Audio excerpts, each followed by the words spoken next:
Tracy, your 60th birthday is coming up. I wanted to celebrate it nicely, so I booked a fancy restaurant. Let's enjoy a meal there. When these words came out of my daughter-in-law Susan's mouth, they were so elegant and refined, quite different from her usual self. My heart danced at the thought of the grand celebration, but inwardly, I felt uneasy about Susan's unusual demeanor. However, I later learned that it was my son, Hilton's idea, and Susan hadn't come up with it herself. I knew it. And yet, Susan had spoken as if it was her own idea, leaving me flabbergasted. Still, since they were going to celebrate my birthday, and it had been a while since I had a meal at a fancy restaurant, I decided to look forward to it. Maybe Susan would be kind while we enjoyed the delicious food. With that in mind, I eagerly awaited the day. On the day of my 60th birthday celebration, I stepped into the luxurious restaurant with a heart full of excitement, but Susan was nowhere to be seen. I waited for a few minutes, but as the clock ticked, my anxiety began to grow. The beautiful flowers and sparkling lights created an atmosphere of celebration for this special day, but the absence of the person who invited me felt strange. Just then, the owner approached me to guide me. And as soon as our eyes met, I was astonished. It was my childhood friend from middle school. Wow, it's been so long. How have you been? I exclaimed with joy, and she smiled back at me. The reunion after decades filled my heart with warm emotions. But in the next moment, she had a complicated expression on her face. Feeling uneasy, I followed her as she led me to the room. As soon as the door closed, she whispered urgently, "Get out of here right now." Her serious gaze made me flinch. What she revealed about Susan sent chills down my spine. My name is Tracy, a 59-year-old working mother. My husband passed away early due to illness, and since then, I've been living alone. Fortunately, my in-laws and husband left me an inheritance, so I was able to manage to get by. I have a part-time job, mainly to find a sense of purpose in life. I could live without working, but I don't like staying cooped up at home alone, and more importantly, I want to stay connected with the world. I have an elder son named Hilton. He's 30 years old. He works for an international company and often goes on business trips abroad. My daughter-in-law, Susan, is a housewife, and they have no children. Susan is currently the cause of my distress. Thanks to working at an international company, Hilton earns a substantial income. I think he makes significantly more than his peers. As a result, Susan lives a wealthy lifestyle without having to work. That itself isn't a problem, but Susan has a bit of a spending habit, which has recently gotten worse. She does almost no housework, and their meals are mostly delivery, resulting in unnecessarily high food costs. Moreover, whenever I visit, their house is filled with more and more luxury brand items. Living such a lifestyle must leave Susan with a lot of free time on her hands. However, Susan rarely contacts me. As her mother-in-law, I feel a bit lonely and wish we could be closer. Susan only comes to my house when Hilton gives her some errand. This is a souvenir from Hilton's business trip. I've handed it over, okay? After completing her task, she leaves immediately. Why don't you stay for tea and relax for a while? I've invited her a few times, but each time, she responds irritably. I told you before, I'm busy.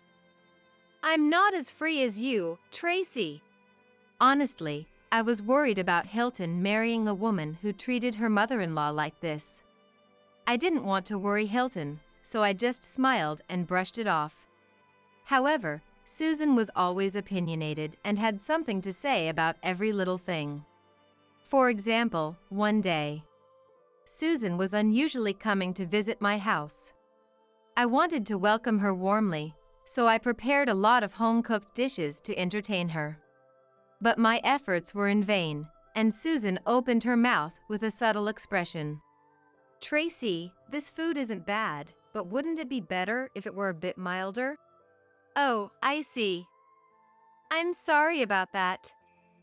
I'll try to match your taste next time, Susan. I responded with a smile, but my heart was full of suspicion. Because previously, when I served her food, she said, "Isn't this way too bland?" It might be good for someone your age, Tracy, but it's not to my taste. Isn't this way too bland? It might be good for someone your age, Tracy, but it's not to my taste. Susan always had a habit of pointing out small things about my cooking. Moreover, every time Susan came to my house, she had some kind of complaint. The TV volume is too high, the vase is slightly off-center. She criticized every little thing. Every time, her complaints were completely different, and I could only see it as nitpicking, but I endured it. One day, while I was out shopping, I happened to run into Susan. At that time, I was picking out new clothes, but Susan said, "Isn't that a bit dull? No one dresses like that these days." Her persistent criticism made me lose confidence. Furthermore, whenever Susan visited my house, it seemed like she was inspecting the kitchen and refrigerator. A refrigerator this full is a waste of electricity. You can't just cram it with food. I kept my thoughts about her lack of thriftiness and constant spending to myself. I do it all for Hilton, who works hard every day. I wanted to avoid causing unnecessary problems with Susan that would burden Hilton. Each time Susan visited, I tried to endure her remarks.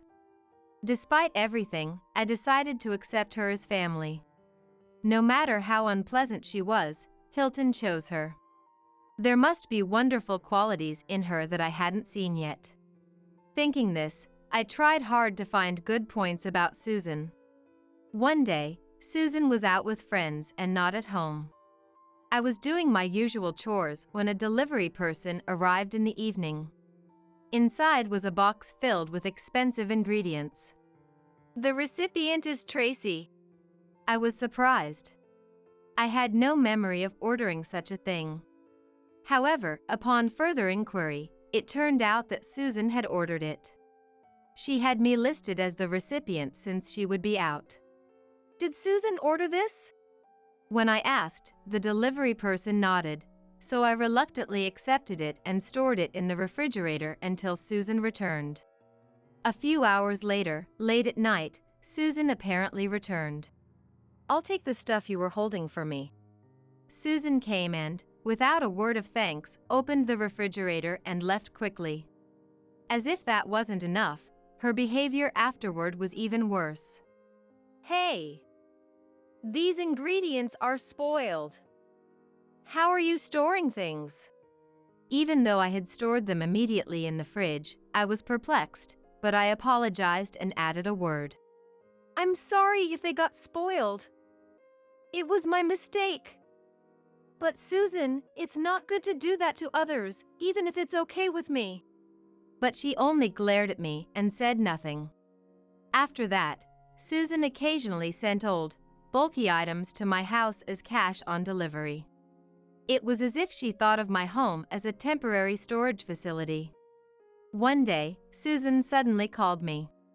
"Tracy, your 60th birthday is coming up. Congratulations. I want to celebrate it nicely and invite you to a special place. How about it? Let's enjoy a meal at a fancy restaurant. Since you've always helped me, I want to give back on such an occasion. I'll choose the restaurant, so you just look forward to it, Tracy." The words from her mouth were so elegant and refined, completely different from her usual self. While my heart danced at the thought of the grand celebration, inwardly, I felt uneasy about Susan's unusual demeanor. However, later I learned that it was Hilton's idea, and Susan hadn't come up with it herself. I knew it. And yet, Susan had spoken as if it was her own idea, leaving me flabbergasted. Still, since they were going to celebrate my birthday, and it had been a while since I had a meal at a fancy restaurant, I decided to look forward to it. Maybe Susan would be kind while we enjoyed the delicious food. With that in mind, I eagerly awaited the day. The day I had been looking forward to finally arrived. With my heart dancing with excitement, I stepped into the fancy restaurant, but Susan was nowhere to be seen. I waited for a few minutes. As the clock ticked, my anxiety began to grow. Beautiful flowers and sparkling lights created an atmosphere celebrating the special day, but the absence of the person who invited me felt strange. Then, the owner approached me to guide me. And as soon as our eyes met, I was astonished.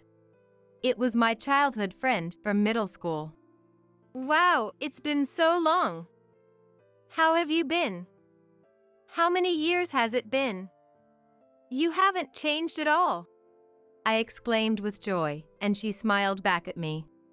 I exclaimed with joy, and she smiled back at me. Oh, you're too kind. But there's no way I haven't changed. It's been decades. Still, what a coincidence that you would come here. The reunion after decades filled my heart with warm emotions. But in the next moment, she had a complicated expression on her face. She seemed to want to tell me something but couldn't bring herself to say it. Feeling uneasy, I followed her as she led me to a room. As soon as the door closed, she whispered urgently, "Get out of here right now." Her serious gaze made me flinch. I didn't know what she meant, but she started talking about Susan. Apparently, Susan had arrived much earlier than I did. The owner had shown Susan to the room first, but noticed something off about her behavior. In the private room, Susan had been talking loudly on her phone and displaying a very unpleasant attitude. She seemed quite rude, and the owner felt repelled by her. From the conversation, it became clear that Susan was talking to a loan shark. Anyway, my mother-in-law will pay for everything today. She's coming soon, so just wait a bit. What? Don't worry, she always bows to me. She's an old, doddering woman. Just press her a bit, and she'll pay up quietly. And make sure to keep your mouth shut. If my husband finds out, it'll be a big problem. I'm counting on you. This is what she had said. Feeling uneasy about Susan's behavior, the owner realized from the detailed instructions about the restaurant's location and time that something was definitely going to happen. I didn't know what to do, but then you showed up. I had to tell you right away. The owner had the presence of mind to guide me to a different seat without Susan noticing and tell me everything. She also told me about the shocking phone conversation. Susan, who apparently loves luxury goods, couldn't sustain her spending with Hilton's salary alone and had debts all over the place. She seems to owe a lot. I could hear yelling from the other side of the call. It didn't sound legitimate, probably loan sharks. According to what she heard, the amount had reached $50,000. Hearing that, I felt my eyes almost pop out. How could someone rack up so much debt, one after another? And to think she planned to make me pay for it all, it was beyond comprehension. But then, a thought occurred to me. If I run away now, wouldn't it just repeat the same cycle? Susan would find some reason to come to me for money again. She might even show up with loan sharks. In other words, running away wouldn't solve the fundamental problem. With this realization, I finally made a decision. I had been lenient with Susan, considering Hilton. But I couldn't tolerate it any longer. More importantly, it wasn't fair to Hilton to stay with such a person. Despite earning a good salary at an international company, he was being exploited. Thinking about Hilton, I felt a deep sense of injustice. So, I told the owner, "I have an idea. Please take me to the same room as her." The owner was very surprised. "If you do that, the loan sharks will really come." She was genuinely worried about me. But I responded firmly to her concern. I understand that. But running away won't change anything. I've endured it so far, but now it's time to eliminate the root cause. The owner's shoulders relaxed and smiled. That's right. You've always been determined once you made up your mind. Understood. If you're that resolved, you must have a solid plan. She said this and guided me to the room where Susan was waiting. What were you doing? You were late. I was worried you wouldn't come. When I arrived, Susan seemed visibly shaken. She must have feared what the loan sharks might do if I didn't show up. Seeing me appear, her expression showed a bit of relief. But I knew all about her scheme. I won't let her have her way. Before coming to this room, I had made a phone call. While chatting with Susan, I was anxiously waiting for my call's recipient to arrive. As time passed, Susan grew increasingly irritated. She probably wanted the loan shark to arrive quickly. Then, the owner spoke from the other side of the door. Excuse me. Your companion has arrived. Susan, with a loud voice, said, Please let them in immediately. Certainly. However, the person who walked in wasn't a loan shark. Instead, a woman in a police uniform stood there. What? A police officer? What is going on? Long time no see, Susan. I hear you've been giving Mom a hard time. The person who appeared was my daughter, Yolanda.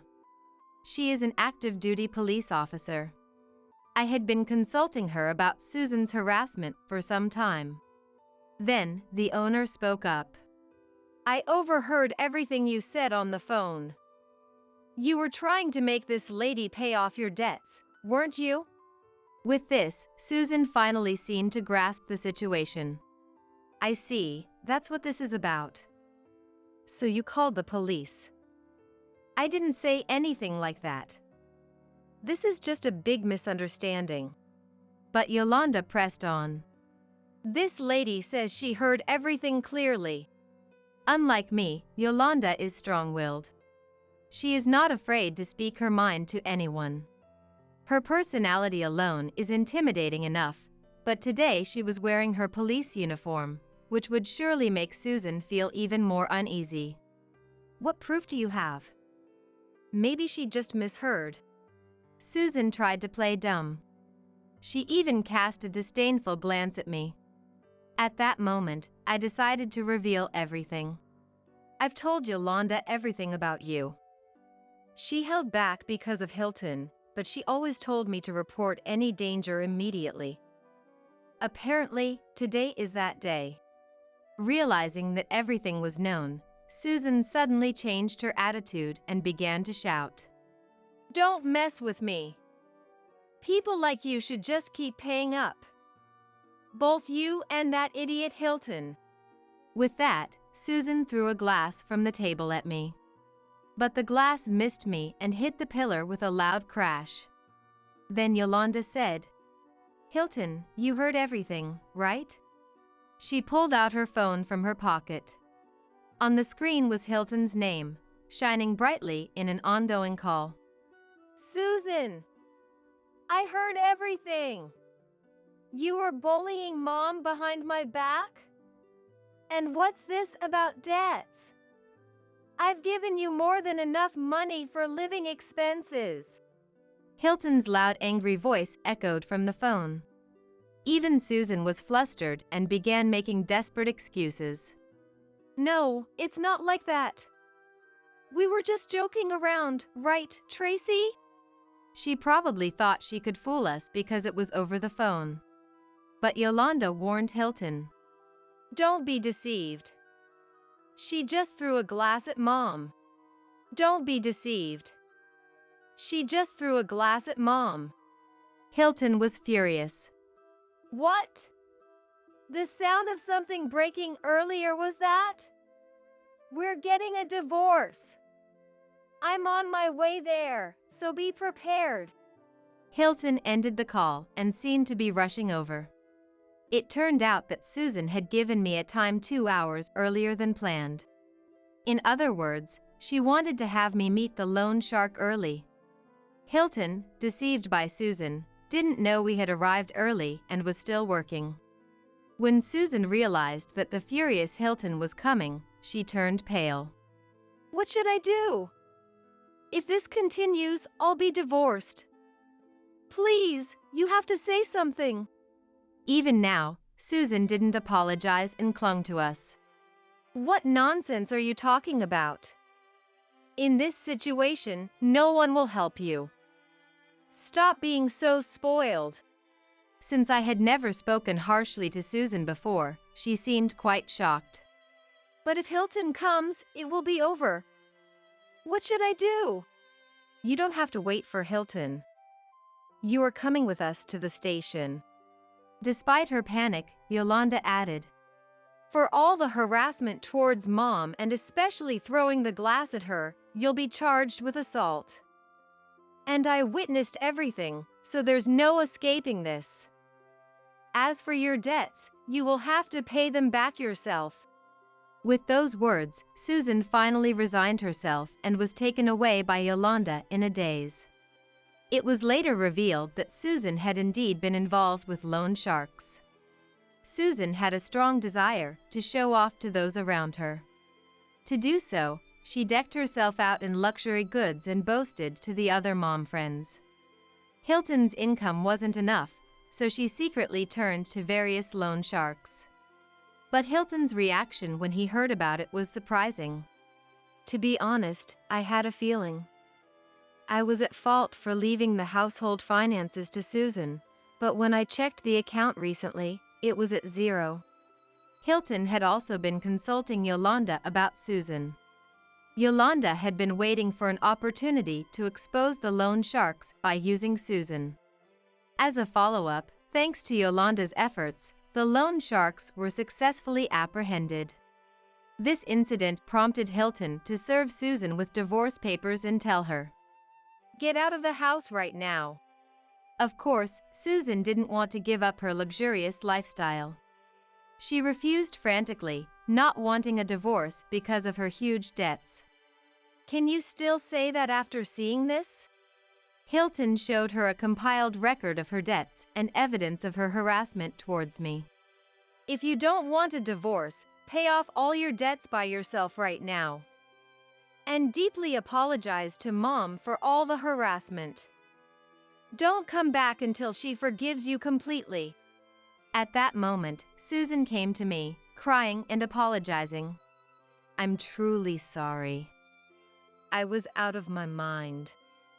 I promise to change. Please forgive me. But I knew her apology was only superficial. She needed my forgiveness to get Hilton to revoke the divorce. In essence, she was only apologizing deeply for Hilton's money. Raise your head. No matter what you do, the past won't disappear. I can't support you up close, but from now on, please change as you say and do your best. I told her not to involve me anymore and sent her away. Eventually, Susan, unable to find any way out, vanished to escape the loan sharks, and now nobody knows where she is or what she is doing. My 60th birthday celebration was held again at a later date. There, I shared old stories with Hilton and Yolanda, reminiscing with the owner. After all, it had been decades since then. The story got quite lengthy, and I could tell both of them were getting tired of it. Mom, that's enough. We already heard that story. Hilton and Yolanda, though smiling wryly, continued to listen, making me happy, so I kept talking. Being able to laugh like this is a blessing. Reaffirming this, I quietly smiled with relief. From now on, I want to enjoy a peaceful life with just my family. The doorbell rang, so I went to the video intercom to answer it and saw my brother's wife, Natalie, waving at me. As I opened the front door, Natalie handed me a gift and greeted me with a deep bow. Thank you so much, Mary. Has Allison been a good girl? Natalie walked into the living room. As always, what a lovely home," she said as she looked around the room and placed her bag on the sofa. "Huh? Where's Allison? Is she out playing with friends? It's Sunday. I don't think she has any club activities today." "Wait a second. Natalie, what are you talking about? She hasn't come to our place?" Natalie tilted her head slightly and let out a surprised "Huh?" After a brief pause, Natalie gave a strange smile and said that Allison was supposed to stay with me while they were away on a business trip overseas. I do remember being asked to look after her, but I'm often away from home for work, so I'm sure I declined. When I told her this, Natalie showed me the screen of her smartphone. It displayed a message. "Having a great time at Mary's place," Allison had sent to her mother. I stared at the phone screen in a panic. It had been a week since she sent that message. This means that while her parents were away, she had lied about staying at my place and had been living somewhere else. If a 14-year-old girl lies to gain a week of freedom, it's hard to imagine anything good. What should we do, Mary?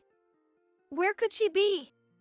At this point, neither Natalie nor I had any idea how unexpectedly this would unfold. My name is Mary. I'm turning 40 this year, yet there's not a single topic of romance in my life. Since I live in a high-rise apartment in the city center, I take pride in being relatively successful in my career. After my bath, I touched my skin in front of the mirror and noticed it was a bit rough. I did stay up late last night.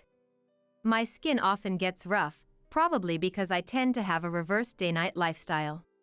Even so, I quite like my current fulfilling life. Suddenly, my smartphone vibrated to notify me of an incoming call. It was from my brother Ryan and Natalie, a classmate of mine since middle school. Natalie has always called me Mary, and being around with me since she was little. Since she married Ryan, she's become like a real sister to me, which just goes to show how interesting life can be. "Hello. What's up?" "Mary, listen. Ryan, he is just..." Natalie immediately started bad-mouthing Ryan to me. I wonder if they're fighting again. But her tone is a bit cheerful, and by the end of the conversation, she's usually calm as always. "So, he bought some apples and grapes at the supermarket, but he says we don't need to put them in the fridge." Well, they do sell them at room temperature in stores. "But they definitely taste better chilled, don't they? He complains that the fridge will get too cramped." I couldn't help but chuckle. To think they're fighting over such a trivial thing. After venting about the fridge issue, Natalie's voice dropped a little as she began to talk. "You know, lately Allison has been asking to play with us a lot. Until recently, she was mostly playing with her friends." "Oh, as a parent, it must be nice to have your child want to spend time with you for as long as possible, right?" Ryan seems happy too. There was a time when she hated walking with us. Despite their bickering, my brother and his wife seemed to get along well. When Natalie started laughing, I asked her why, and she excitedly raised her voice. "Maybe it's because we've been spending more time with Allison. Ryan has started to dress up a bit lately. Sometimes he even wears cologne. I guess a daughter's influence can be huge." I had always thought of him as a bit of a slob, far from fashionable, but I realized that it takes various efforts to be loved by your adorable only daughter. Seemingly satisfied after talking to me, Natalie thanked me and hung up the phone. A while later, I received a text from Ryan. "Mary, should we store the apples and grapes in the fridge?" After reading the message, I replied that I didn't know since I rarely buy fruit these days. I took an energy drink out of the fridge, took a sip, and crawled into bed. I'm glad that I can get along well with both my brother and his wife. But I feel like their daughter, Allison, has been keeping her distance from me lately. She is about to take her high school entrance exams, and she's probably in the midst of a sensitive and turbulent adolescence. When she was little, she was my one and only niece, and I couldn't help but adore her. When she looked at me with those big eyes, I felt like she had my heart in a vice grip. I sent Allison so many clothes and toys that Ryan and his wife were bewildered. She used to be very attached to me, but for the past 6 months or so, she's seemed a bit down. Natalie must know about my poor eating habits as a single woman, because she sometimes invites me over for dinner. Honestly, I don't pay attention to the nutritional balance of my meals. As long as it's easy to eat and fills me up, that's good enough for me. Natalie always scolds me lightly for thinking that way, and makes me a salad. Feeling a bit tired, I stuff the salad into my mouth and lament. Eating this many vegetables. I feel like a horse or a goat. Natalie and her husband laugh. Only Allison, who was sitting at the same table, kept her eyes downcast as she took small bites of her salad, looking bored. As I recalled various things, I fell asleep. I hoped to always get along well with my kind brother's family. One day, as I was pondering over a map of the Boston area spread out on the table, I got a call from Natalie. I hesitated for a bit, thinking I wouldn't answer, but she kept calling back. Thinking it might be an emergency, I picked up the phone. Hello, what's going on? Mary, I'm really sorry, but I have a favor to ask. I instinctively braced myself at Natalie's somewhat coy tone. As I listened, Natalie told me she was going on a business trip overseas next week. She wanted to ask me to take care of Allison while she was away.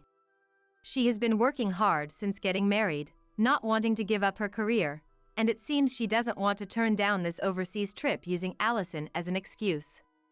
If Ryan's around, shouldn't it be okay? Ryan's been transferred to the Los Angeles branch since last month. So if I go on this trip, Allison will be all alone. I could hear the genuine distress in her voice over the phone. I stared at the map, lost in thought for a moment. My room is full of important work documents, and even though she's a relative's child, I don't want her coming and going as she pleases. Besides, I'm going to be busy running around myself. Sorry. I really can't do it. I'm going to be away from home a lot more often too. She is a responsible girl who can manage on her own. But I'd feel more at ease if there was at least an adult with her at night. I had intended to politely refuse, but she was surprisingly persistent in asking me. I opened my schedule book to check, but there was no way I could take in Allison no matter how I looked at it. I told her again that it was impossible for me. I see. My trip is next week, so can I contact you again? Please let me know if you think you can adjust your schedule. Natalie must not want her daughter Allison to feel lonely.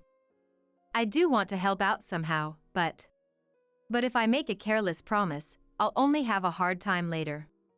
Just as I had made up my mind not to take in Allison, a message arrived on my smartphone.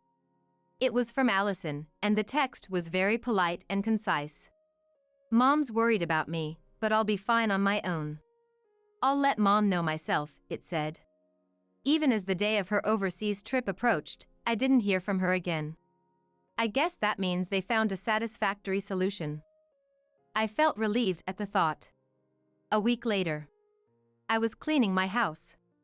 As I put away the maps and documents spread out on the table, I returned several books to the bookshelf. I organized data on my computer and wiped off stubborn stains on the gas stove. This week's work had been exhausting. But somehow, I couldn't settle down without moving my body, so I started thoroughly cleaning my room, which I rarely do. Lately, there have been situations where I feel I lack efficiency. When I try to juggle multiple tasks at once, my mind gets confused. Cleaning is important in the sense of getting my feelings in order too. Before going over the materials my coworker had prepared for me, I was determined to make everything in sight spotless. Ding dong. The doorbell rang, so I checked the monitor and saw Natalie waving. When I opened the front door, Natalie handed me a gift and greeted me with a deep bow. Thank you so much, Mary. Has Allison been a good girl? Natalie entered the living room. As always, what a lovely home, she said as she looked around and placed the bag she brought on the sofa. Huh? Where's she? Is she out playing with friends? It's Sunday. She shouldn't have any club activities. Wait a minute. Natalie. What are you talking about? She hasn't come to our place? Natalie tilted her head slightly and let out a surprised, "Huh?" After a brief pause, Natalie gave a strange smile and said that I was supposed to look after her daughter while she was away on a business trip overseas. I do remember being asked to take care of Allison, but I'm often away from home for work, so I'm sure I declined. When I told her this, Natalie showed me the screen of her smartphone. It displayed a message. "Having a great time at Mary's place," Allison had sent to her mother. I stared at the phone screen in a panic. It had been a week since Allison sent that message. This means that while her parents were away, Allison had lied about staying at my place and had been living somewhere else. If a 14-year-old girl lies to gain a week of freedom, it's hard to imagine anything good. Allison's mother, Natalie, must feel the same way. She's frantically trying to call Allison, but it seems she can't get through. "What should we do, Mary? Where could she be?" Calm down, Natalie. Let's go back to your house first. Maybe she's just been at home as usual. She might have thought it would be more comfortable to be home alone than to live with me, her aunt. Saying it myself made me feel a bit lonely, but it seemed like the most likely answer. When I suggested going back to their house first, Natalie asked me to come along with her. "I have a bad feeling about this. She's never been the type to lie like that before." I checked the time on my watch. I had an appointment to meet someone for work in the evening, but... She looked at me with pleading eyes. I was also curious as to why Allison would tell such a lie, and worried that she might have gotten involved in something bad, so I decided to go with her. I gathered my work documents and headed to my brother and his wife's house in my car. I had heard they moved a few years ago, but this was my first time actually visiting their home. In the car, Natalie kept calling and messaging Allison, but there was no response. "Why won't she reply?" Following Natalie's directions, I drove for about 20 minutes and entered a residential area just outside of Boston. Despite a strange sense of unease, I slowly drove through the narrow, familiar streets. My brother and his wife's house had a 2-car parking space, and I parked next to Ryan's white work car. As soon as I turned off the engine, Natalie quickly got out of the car and started taking the key out of her bag in front of the entrance. I looked up at my brother and his wife's house and felt a strange sense of déjà vu. It seemed like I had seen it somewhere before. Wait, this house. "Mary! What are you doing? Come on!" Urged by Natalie, I grabbed my bag from the car and immediately headed to the front door. Finding the key in my bag, I entered the house and was greeted by Ryan, who bowed slightly in the entryway. "Oh, Mary. What brings you here? So suddenly?" "Ryan, why are you home? Weren't you on a solo job transfer?" "Well, yeah, but I wanted to see Allison once in a while." Ryan's unnatural behavior, trying not to make eye contact. But more than that, I was concerned about Allison hiding behind Ryan, her face downcast. Natalie led Allison to the living room, where they sat facing each other across a table. I put my bag down a short distance away and checked my phone. There were several missed calls from my coworker. "Allison, why did you lie about staying at Mary's place?" Natalie questioned her with a stern expression I had never seen before. Allison remained silent, her mouth tightly shut. She kept her head down, staring at her knees. Natalie waited for a while for her to speak, but gradually gave up, ran her fingers through her hair, and let out a small sigh. "Lately, you've been asking us to go out together. We've been going to the park and movies a lot. I thought we were connecting." Upon hearing those words, Allison looked up in surprise and immediately glanced at me. Then, she averted her eyes again, and I tilted my head at her behavior. What was that just now? It seemed like she was trying to tell her mother something, but stopped because I was here. "When did Ryan come back in the first place? If you were coming home, you'd normally let us know." "Oh, well, yeah, but, you know." "What? Are you hiding something? Isn't this weird?" Natalie pressed Ryan, who was clearly acting strange, with an irritated tone. I was concerned about Allison's sad expression. What was she hiding? Casually looking around the room, I noticed a reflection of light at the base of a potted plant in the corner. A hidden camera? When I looked at Allison, she seemed to have noticed that I had spotted the camera and stared back at me with a surprised face. Ryan, persistently questioned by Natalie, eventually showed his anger, and the two began to argue. Allison stood up, giving me a look, and quietly went upstairs. I followed suit, and when I entered Allison's room, I sat on the bed as she suggested. You set up a camera at the base of the potted plant? As expected, Mary, you've always been very perceptive. Allison sank deeply into the chair at her desk, looking dejected. The intense argument between Ryan and Natalie could be heard from downstairs. I tried to act as natural as possible and waited silently for Allison to start talking. I'm good at waiting like this. Eventually, Allison began to speak as if she had given up. It was really just by chance, but I saw Dad walking in the city with a woman I didn't know. They looked like they were having a great time. You mean he's having an affair? Allison nodded slightly.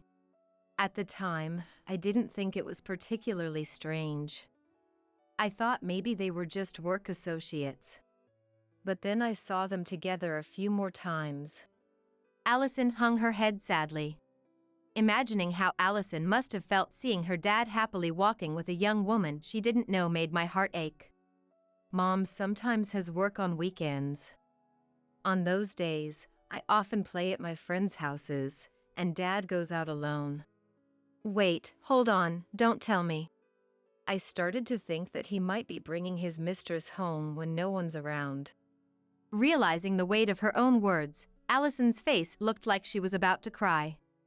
I wanted to stop it. She continued in a choked voice. I wanted to stop his affair, before Mom found out, before their relationship turned sour. I wanted to stop it no matter what.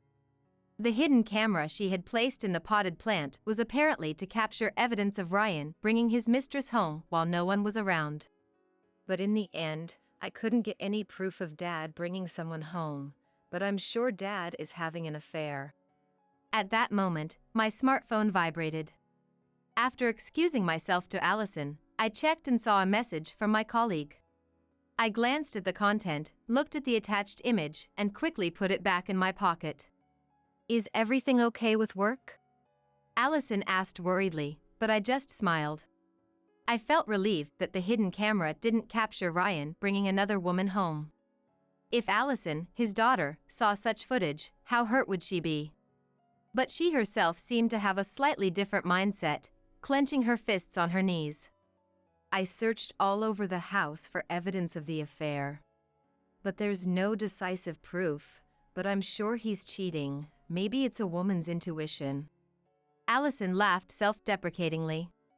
Allison, who is in charge of the laundry, said she had noticed that the frequency of Ryan's underwear and socks being replaced had increased about 6 months ago.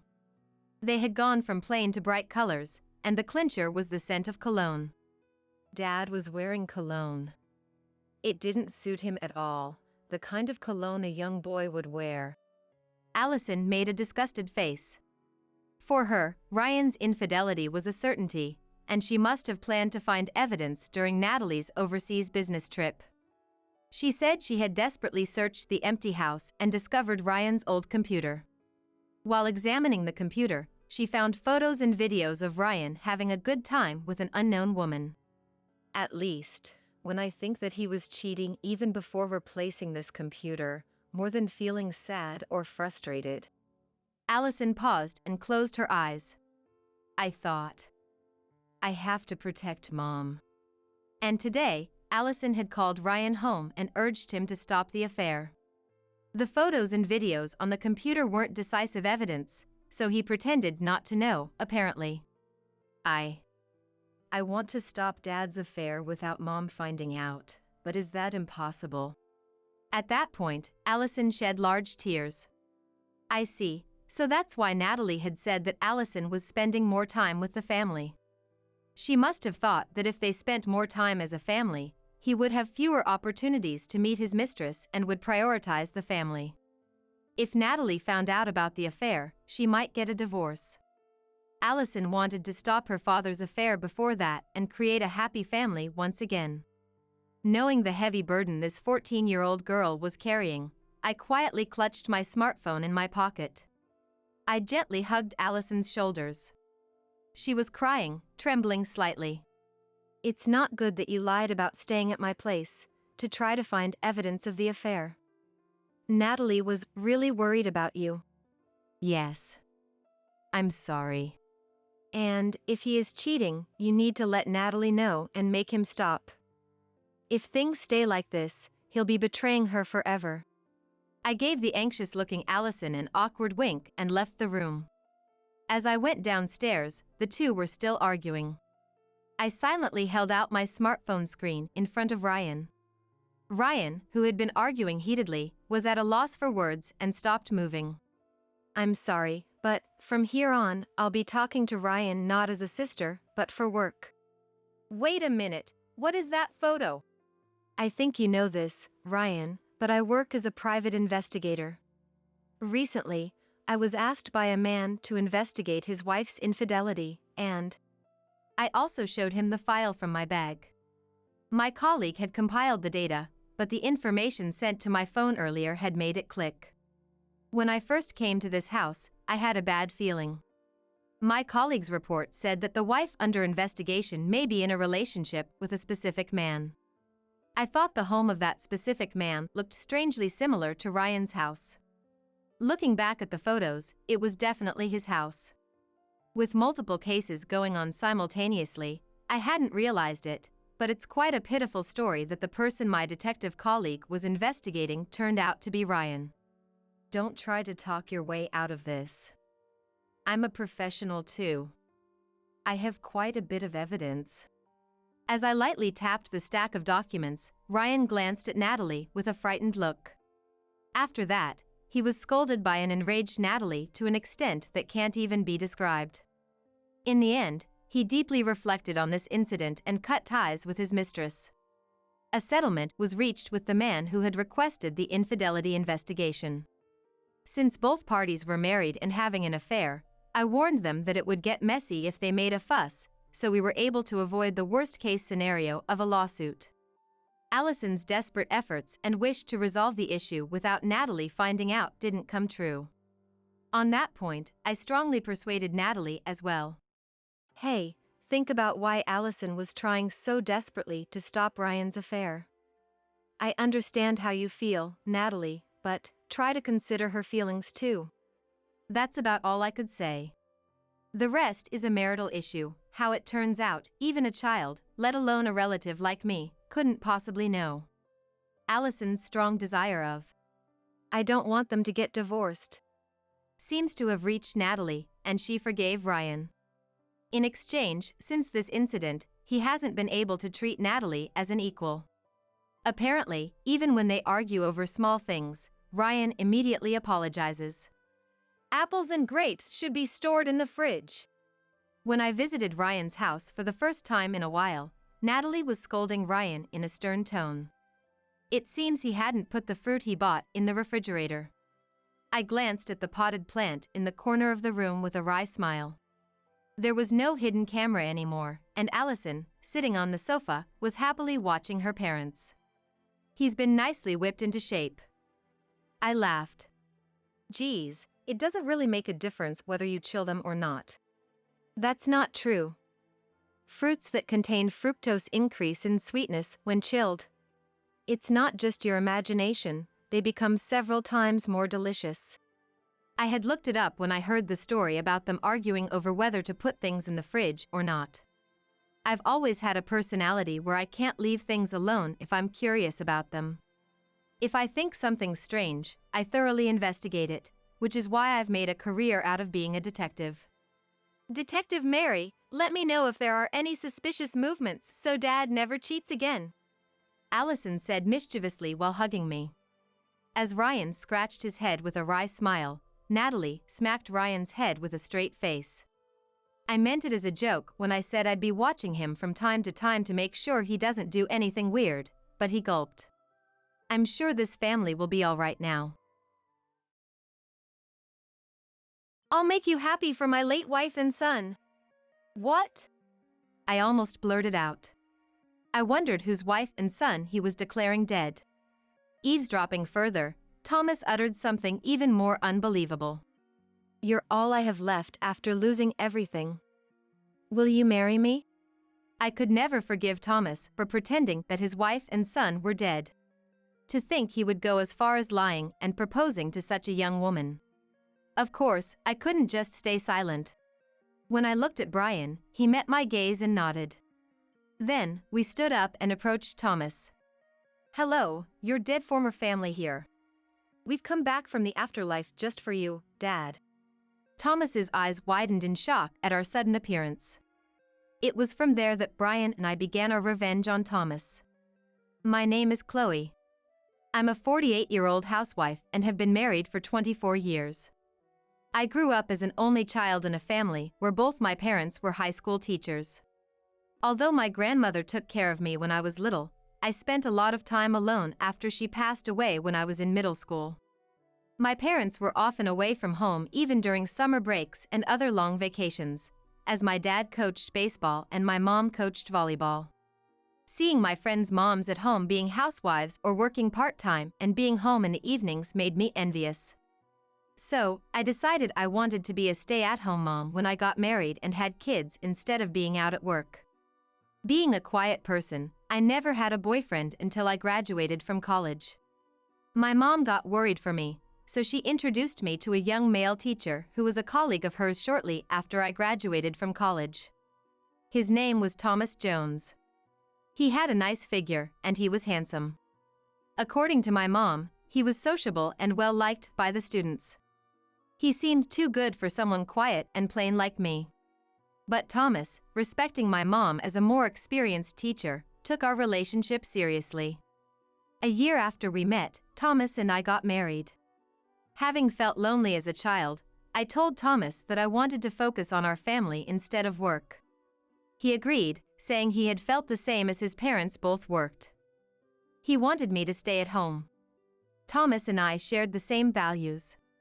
I thought we could build a happy home together. However, Thomas, being sociable, valued his relationships with colleagues and students. That's a good thing, but he often neglected life at home. We rarely spoke to each other, and when we did, it was only when he had something he needed me to do.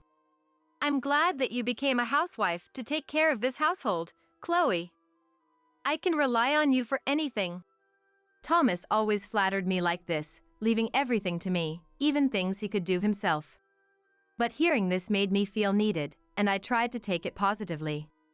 I suppose it would have been better to get mad at him and say, I'm not just a housekeeper, you know. On top of that, since the beginning of our marriage, he would never be home at night during the weekends. He would usually be out drinking with his colleagues or his former students. Indeed, I had heard from my parents that many teachers would drink to relieve their stress. But my parents were different. My mom didn't drink, and my dad rarely went out for a drink out of consideration for my mom. I realized some teachers really enjoyed their drinks seeing Thomas's lifestyle. But I kept quiet at first because it didn't affect our living costs. However, Thomas still kept it up even after our child was born, so I got increasingly unhappy about it. Hey, Thomas. I get that socializing is important, but can't you say no every now and then? I had kept quiet until then, but I couldn't take it anymore. Thomas looked puzzled and responded, What? Why are you asking this now? You never mentioned it before. Well, my parents told me that teachers have a lot of socializing to do. But I want you to value your time at home too, for Brian's sake. I said this for the sake of my son Brian, but Thomas furrowed his brow as if he was offended. Look, both of your parents are teachers, right?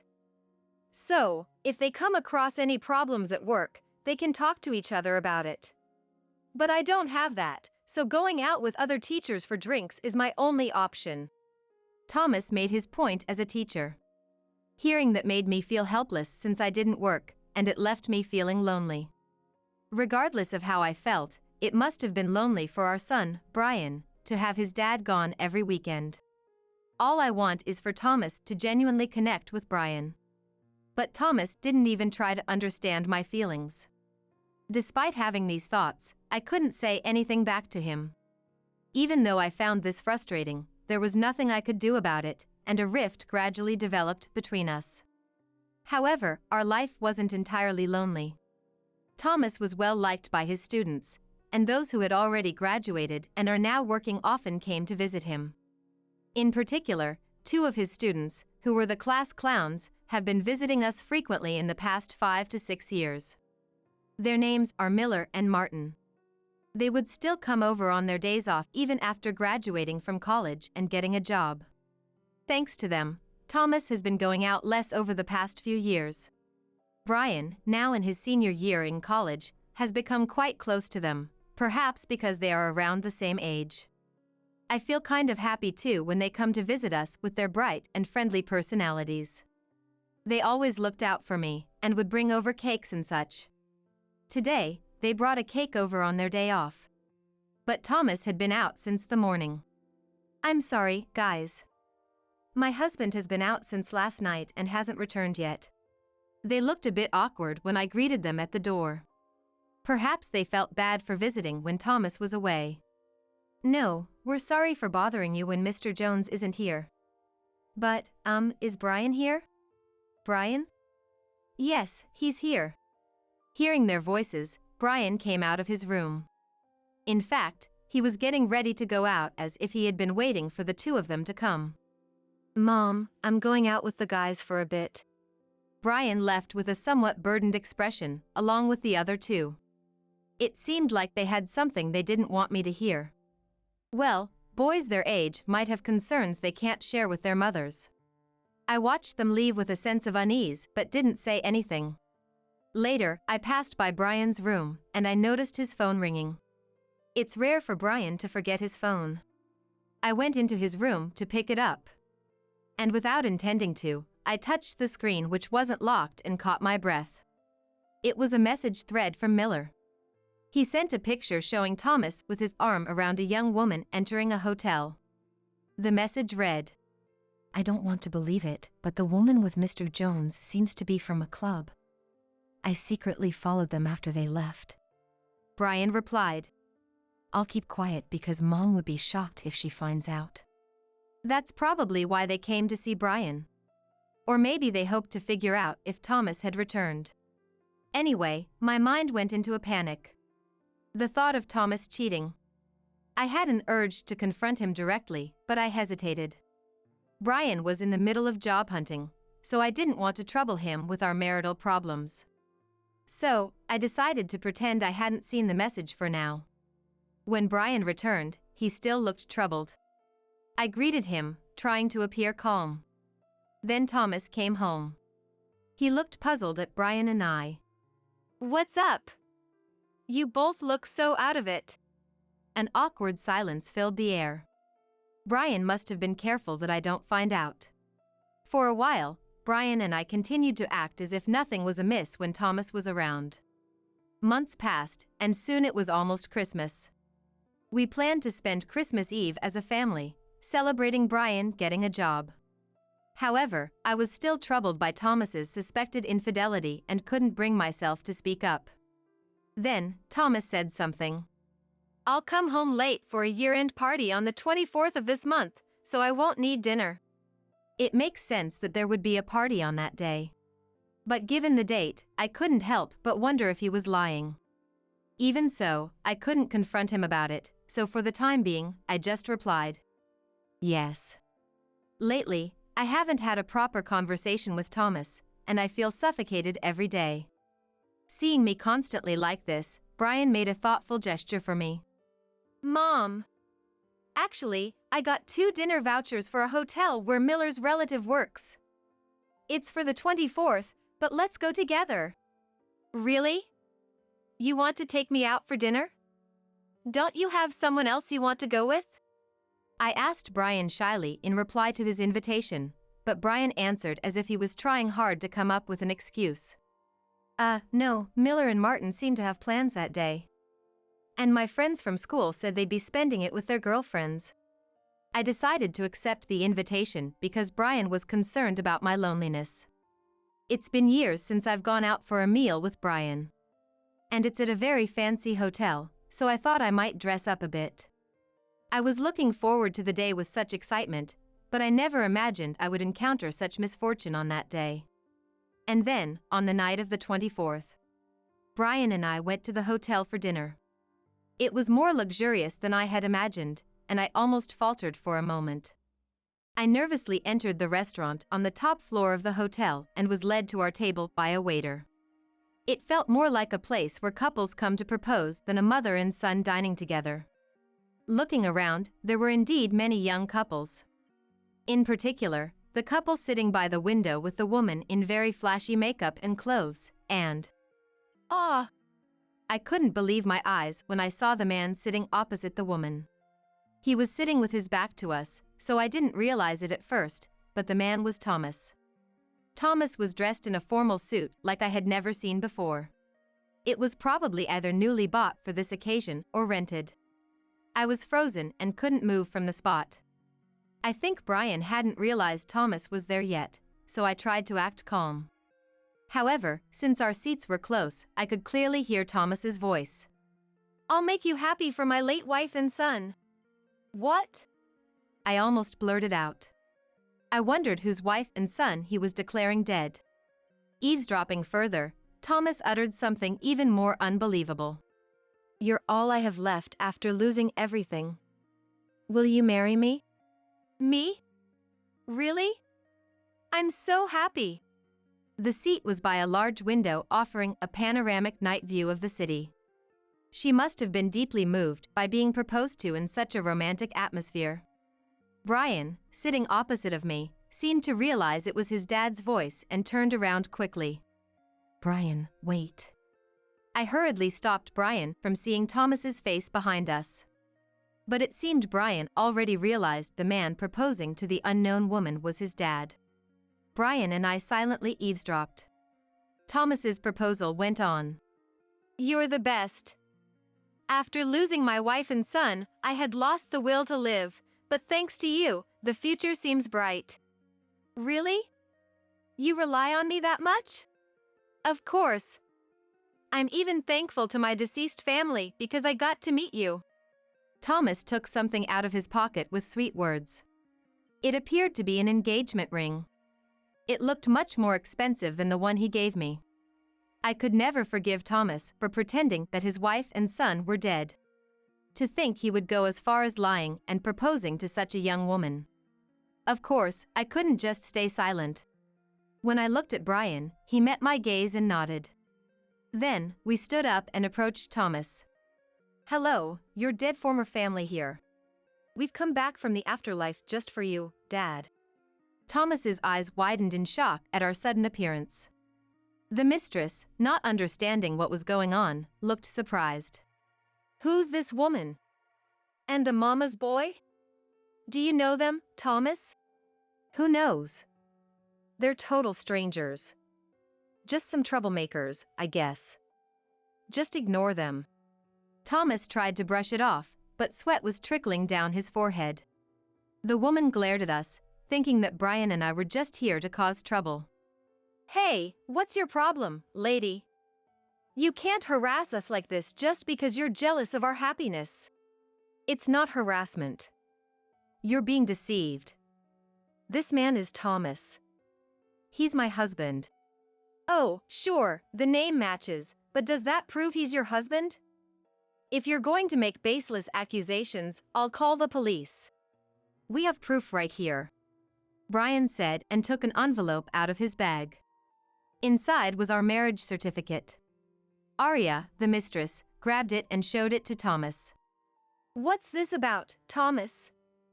You said you had lost your wife and child." Confronted by Arya, Thomas shrunk back, unable to say anything. That was when I wondered. Why had Brian brought something like that?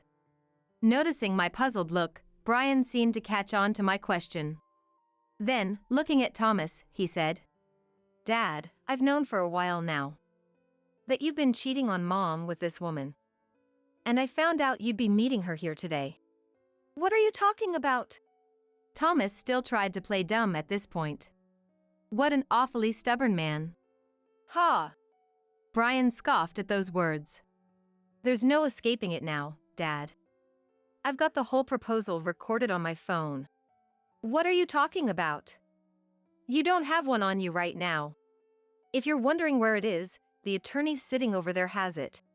Brian pointed to a seat where Martin and a man around 50 were seated. Miller emerged from the back of the restaurant. It seemed like they had planned this together in advance to confront Thomas about his affair. I was surprised Brian had orchestrated this. Then, the man with Martin approached us. "Hello, I'm Martin's father. I hear that you have always been very kind to my son." Oh, Martin's father. It's been a long time. "Well, I believe this is actually the first time seeing you in person, sir. I'm ashamed to say I've left everything concerning my son's school to my wife." Are you here for dinner with your family today? Thomas seemed puzzled to find Martin and his father at such a place. Then Martin, sitting next to his dad, spoke up. "I asked him to be here with me, sir. My father's a lawyer. When I told him I had something I wanted him to look into, he had a friend investigate and found out you'd be here today with your mistress." Thomas looked surprised when he heard that Martin's father was a lawyer and that he was being investigated. Naturally, his guilty conscience must have made him react that way. I had no idea they had gone as far as to involve an attorney and a private investigator. Thomas glared at me sharply. Chloe, what is this all about? I have no idea either. Mom has nothing to do with this, Dad. We're the ones who planned everything. Hearing these unexpected words from Brian, Thomas's eyes widened even more, and he froze in place. I wondered why Brian would go to such lengths. Then, Brian explained how he came to know about Thomas's affair through a message from Miller. Brian had been talking with Miller and Martin about what he could do without me finding out. But the three of them couldn't find a solution on their own, so Martin talked to his father, who is a lawyer. Even though it was a personal request, Martin's father agreed to help and had a private investigator look into Thomas's surroundings. One of Miller's relatives works at the restaurant where Thomas was meeting his mistress that day. They provided the dinner tickets to stake out Thomas. I wasn't sure whether to bring Mom along, but I wanted to clear things up.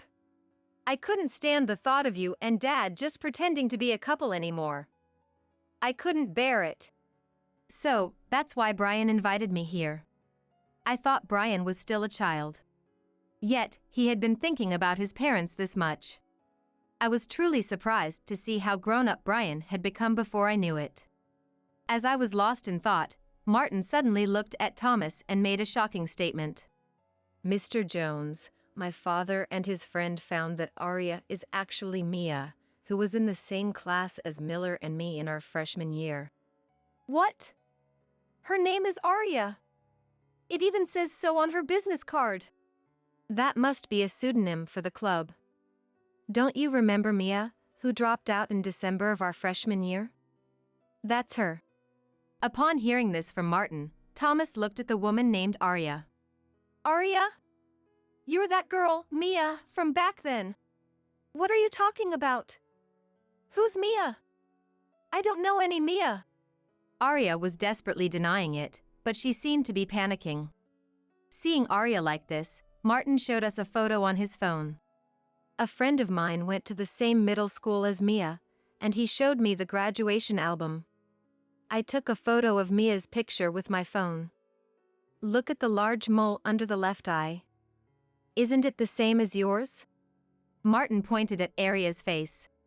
Aria covered the area under her eye with her hand, but it was too late. She gave up and smiled wryly. If I'm caught, so be it.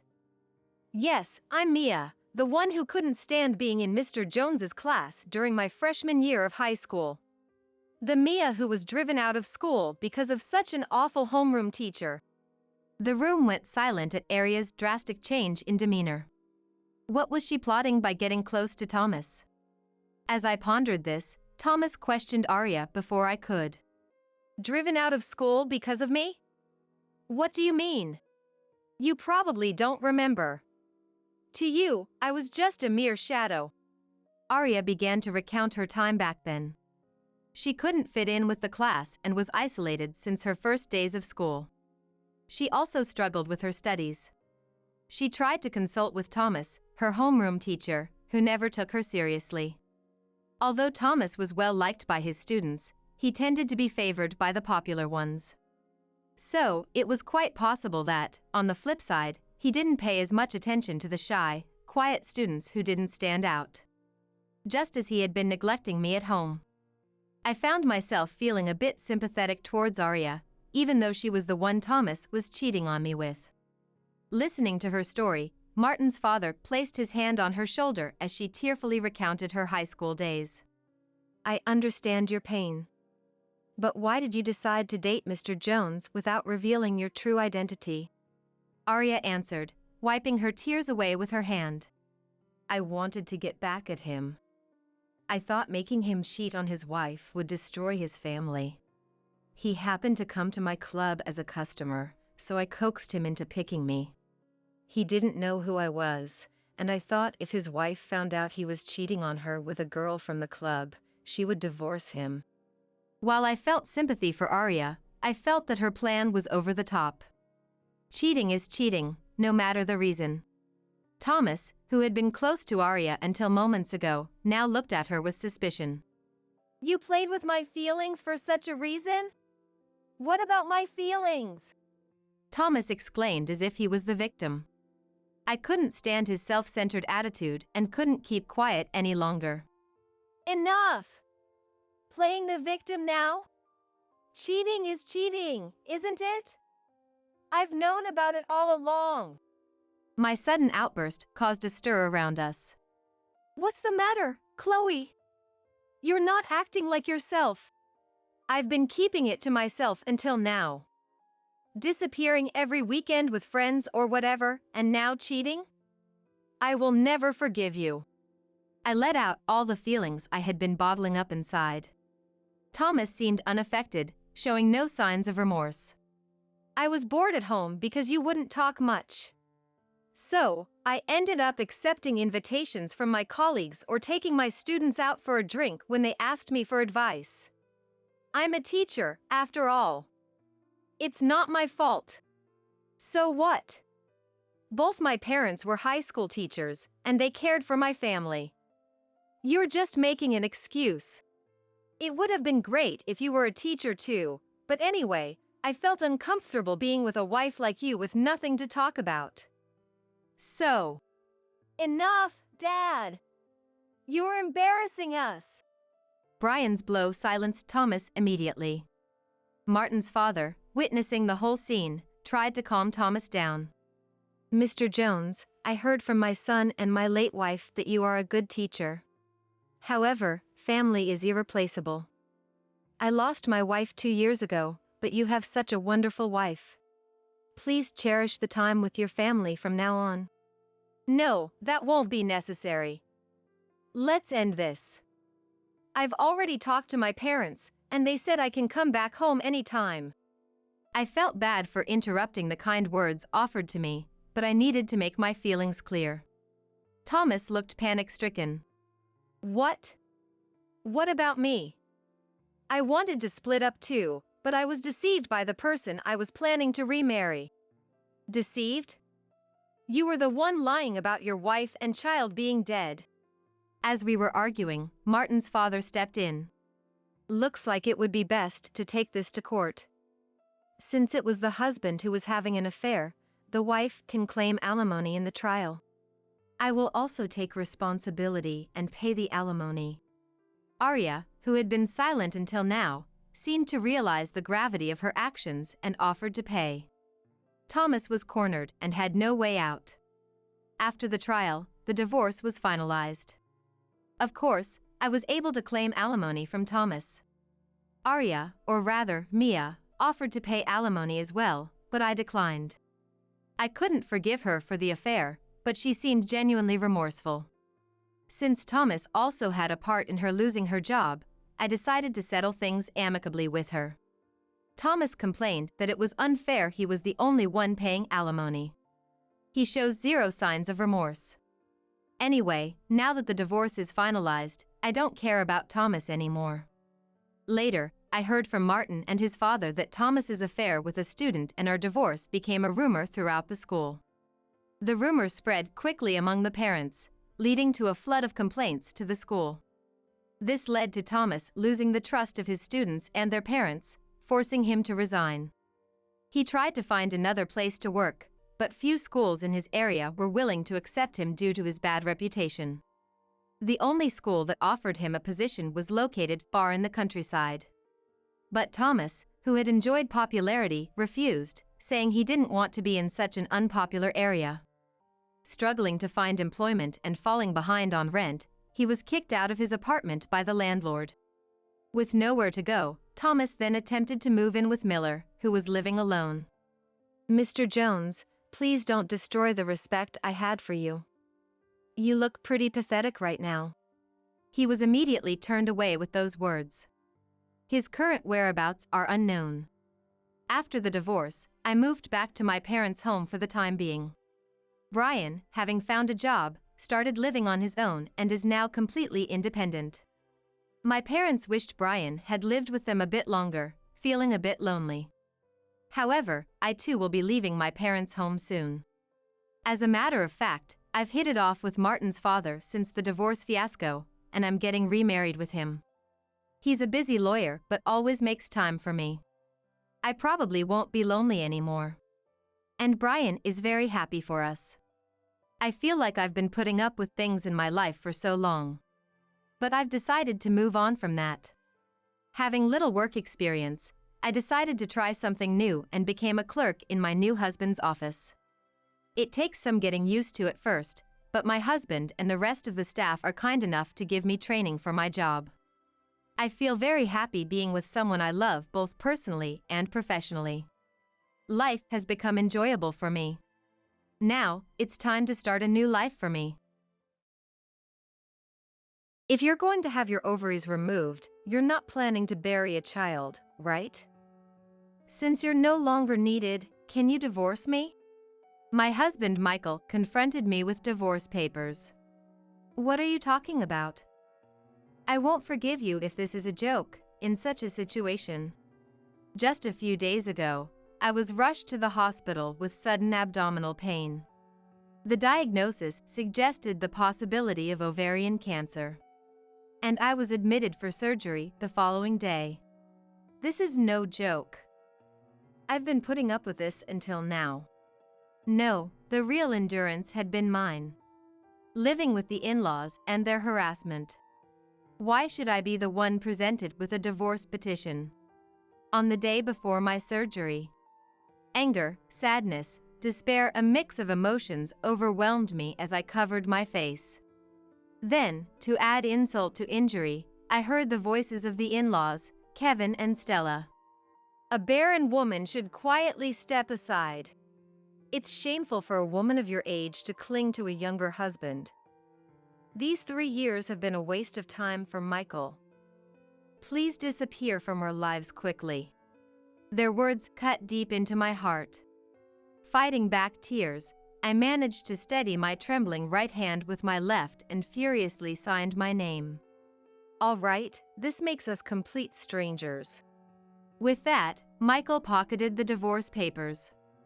As he was leaving, Michael said, "Actually, there's a nice girl at work lately.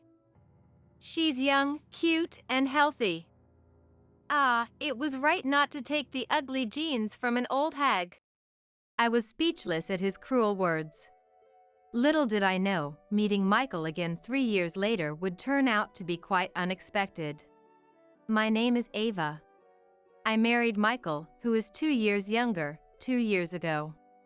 We met at work when I was 38, and after his persistent pursuit, we got married. Having given up on marriage, I initially refused his advances. There are plenty of younger women out there. I like someone independent and calm like Ava. I might not be able to have children at 38. I don't want children, I want to be with you, Ava. Despite my objections, Michael insisted I was the only one for him, and I set just one condition for our marriage. Just promise me one thing. I'm not obsessed with having children due to my age. Let's not force ourselves to have children. Michael agreed to this condition, and we got married. Michael, who had always lived with his parents, insisted on continuing to do so after our marriage. I'm an only child, and I'll have to take care of my parents eventually. Why not live with my parents from the start? Though living with strangers at this age was daunting, I consented to live with his parents, Kevin and Stella, out of gratitude for marrying a leftover like me. However, I quickly realized this decision was a mistake. Ava will need you to do the shopping, cooking, dishwashing, garbage disposal, and bathroom cleaning. Why was I the only one expected to do so much when there were 4 adults living in the house? I felt uneasy from the start but couldn't voice my concerns.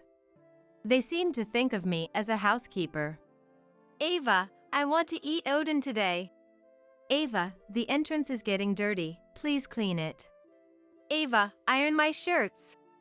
What kind of life had the 3 of them been leading before I arrived? The in-laws' house wasn't dirty, so someone must have been doing the housework until I came. This realization only added to my frustration. Furthermore, the in-laws were overjoyed at the prospect of their only son getting married and expected a grandchild right away. You're nearly 40, you should start infertility treatments soon. No, we're fine without children. What are you saying? There's no point in marrying if you're not going to have children. The in-laws couldn't understand our choice not to have children. Well, we're not young anymore, so we decided not to be too nervous about having children, Michael said, trying to convince his parents at first. But the in-laws were persistent. No matter how much Michael tried to persuade them, the question of when we were going to have a grandchild would resurface after a few days. One day, Michael came into the room, red-faced. Mom said I should get checked at the hospital because it might be my fault you're not getting pregnant. Feeling wounded in his male pride, Michael started taking it out on me. It's not my fault, is it? Michael is just hurting himself. Of course, I didn't say it out loud, but my dissatisfaction grew day by day. We're proving it's your fault we can't have kids. We're going to the doctor. Eventually, Michael said something like that. However, I had no intention of undergoing fertility treatments, so naturally, I ignored what he said and lied about being too busy with work to escape from my in-laws' house. I'm home. Listen, Mom. The only saving grace was that my parents' house was near my office. Before going home, I'd stop by my parents' house to vent my frustrations. There, my loving parents, Thomas and Olivia, who had already retired and were enjoying their later years, were waiting for me. I wonder how they felt about their daughter, who got married close to 40, exploding with complaints about her in-laws and husband so soon after getting married. At first, I felt sorry for my parents, but they listened to my complaints as if they were a snack to accompany their drinks. Ava, what's wrong today? We got some nice liquor from the neighbor, let's drink together. Perhaps it was because my parents took it so lightly that I was able to complain. Why does everyone think marriage equals children? Plus, pregnancy and childbirth are all tough on women. And then to have the husband's parents complain. People are just set in their ways, especially as they get older. I'm told I've softened with age. Dad has mellowed with age, hasn't he? Maybe Michael will turn out like Dad? With time, this situation will probably become a laughing matter. Just like this, my parents always encouraged me. Having my parents on my side always gave me strength, and I was somehow able to continue my marriage. Then one day, on my way home from work, I suddenly felt severe pain in my lower abdomen. What's this pain? Cold sweat broke out due to the pain, and I couldn't stand, sitting down on the sidewalk. I tried to search for my mobile phone to call for help, but my hands were shaking so much from the pain that I couldn't properly search for it. Fortunately, a passerby noticed and called an ambulance for me. At the hospital, after various tests, I was told there was a possibility of ovarian cancer. Could you contact your family immediately? Asked by the nurse, I called Michael. It was past 7 p.m., and Michael should have been home, but he didn't answer the phone no matter how many times I tried. Reluctantly, I called Mom. I'll be there right away. You'll be okay, Ava. Mom encouraged me and soon arrived at the hospital with Dad. Tears streamed down my face the moment I saw my parents. I wasn't strong enough to face cancer alone after turning 40. Mom gently stroked my back. With my parents, I listened to the doctor about my condition. The right ovary is highly likely to be cancerous. We recommend the removal of both ovaries and the uterus. Does that mean I won't be able to get pregnant? Yes. Are you hoping to get pregnant, Ava? I hesitated.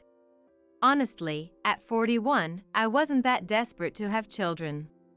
But, given the pressure for children from the in-laws and Michael, I felt a moment of resistance to making my body unable to bear children. Is there another treatment option if I wanted to get pregnant? I asked timidly. You have to think about your body first. My parents looked worried. The doctor quietly said to me, There are options, but further tests are needed to see if they're applicable to Ava. My parents were probably surprised I was still concerned about getting pregnant. I was surprised myself. I couldn't quite express my feelings, but the thought of having both of my ovaries and my uterus removed without ever having had children made me feel indescribably empty. Maybe if I don't give up and keep trying, Michael, Kevin, Stella might change their minds about me. That thought crossed my mind. I can't completely give up on getting pregnant. Can you leave one ovary? The doctor looked into my eyes and nodded. I understand how you feel, Ava. However, depending on the progress, there might still be a need to remove everything.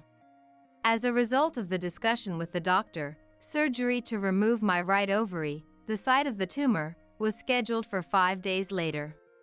If the tumor was confined to the right ovary, we would see how it goes with the addition of chemotherapy. If there's any spread, you must give up on pregnancy for good. The doctor emphasized, and I nodded firmly. Thankfully, my parents quietly supported me without saying anything about my decision. Mom came to the hospital every day, taking care of me when I was feeling down. Did Michael get in touch? No. He doesn't answer the phone, and he hasn't responded to my messages about being hospitalized. I don't understand what's going on with Michael.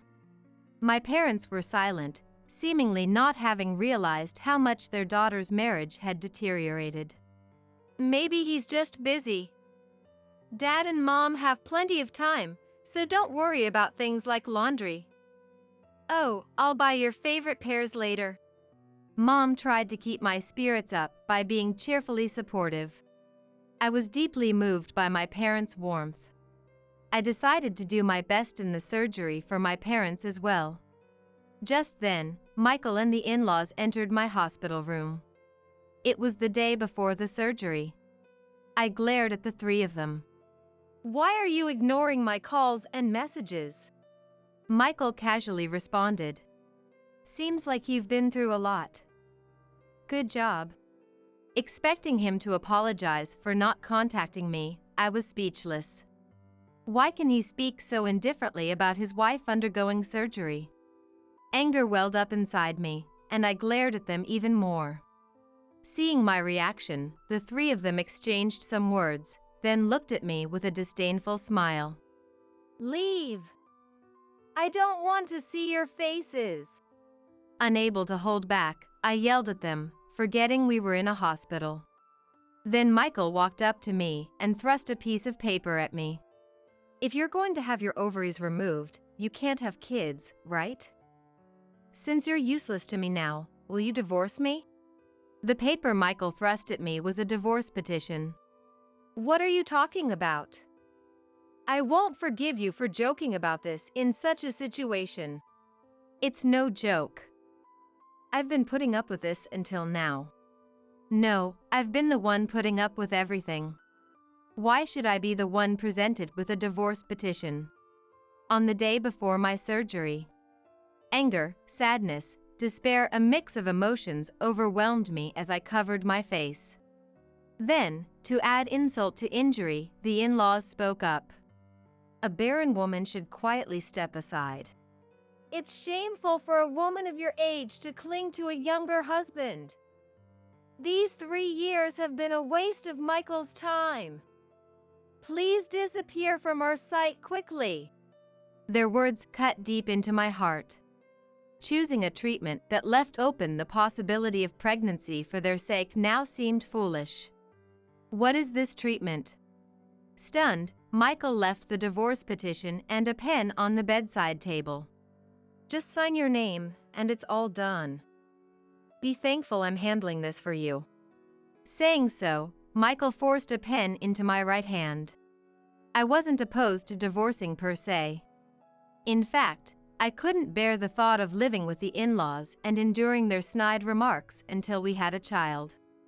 But I had endured their tyranny for these 3 years. I endured it because they were family. They must have seen me only as a childbearing machine. The resentment towards the 3 who didn't offer support but instead presented me with divorce while I was facing surgery was immense. I bit my lip, holding back tears, and with trembling hands supported by my left, I wrote my name. All right, this makes us complete strangers. With that, Michael pocketed the divorce petition. The 3 of them left the room with satisfied looks. At the last moment, Michael turned back and said, Actually, there's a nice young girl at work. She's young, cute, and healthy. She doesn't have a single thing in common with you. Ah, I was right not to inherit ugly genes from an old hag. Glaring at Michael, he said, Good thing I divorced the old hag. And left with a smirk. The only sound in the quiet room was my sniffles. Michael and his family had pushed me, already overwhelmed by illness and fear, further down into despair. I buried my face in the blanket and cried. After some time, there was a knock at the door. I hurriedly covered my face with the blanket and pretended to be asleep. Ava, you're sleeping, huh? I peeled some pears for you, eat them later. The voice belonged to Mom, who always entered without knocking. She quietly came in and placed a container of pears on the table. I'll move all your stuff to our house today. After you're discharged, maybe you can help with the laundry. Oh, and Dad has started cooking. Look forward to Dad's cooking. I'll come back tomorrow morning. As Mom gently stroked the top of my head peeking out from the blanket, she quickly left the hospital room. It seemed like she knew everything without needing to say a word. Perhaps she had overheard the divorce conversation with Michael and the others outside the room. Feeling the infinite kindness and warmth of Mom, I found myself tearing up again. After a good cry, I lifted my face. The pear was cut into bite-sized pieces for easy eating. Mom, thank you. As I bit into the pear, the smiling faces of my parents came to mind. I need to get better soon to repay Dad and Mom. I decided to work hard on my treatment, with the goal of giving my parents peace of mind. The next day, I underwent surgery to remove my right ovary. It turned out to be cancerous as feared, but fortunately, the left ovary was normal. Next, I would undergo chemotherapy to target the unseen cells. The first round of chemotherapy was tough due to the medication not agreeing with me and the strong side effects. I couldn't eat anything, and as my hair fell out, I could see myself getting thinner.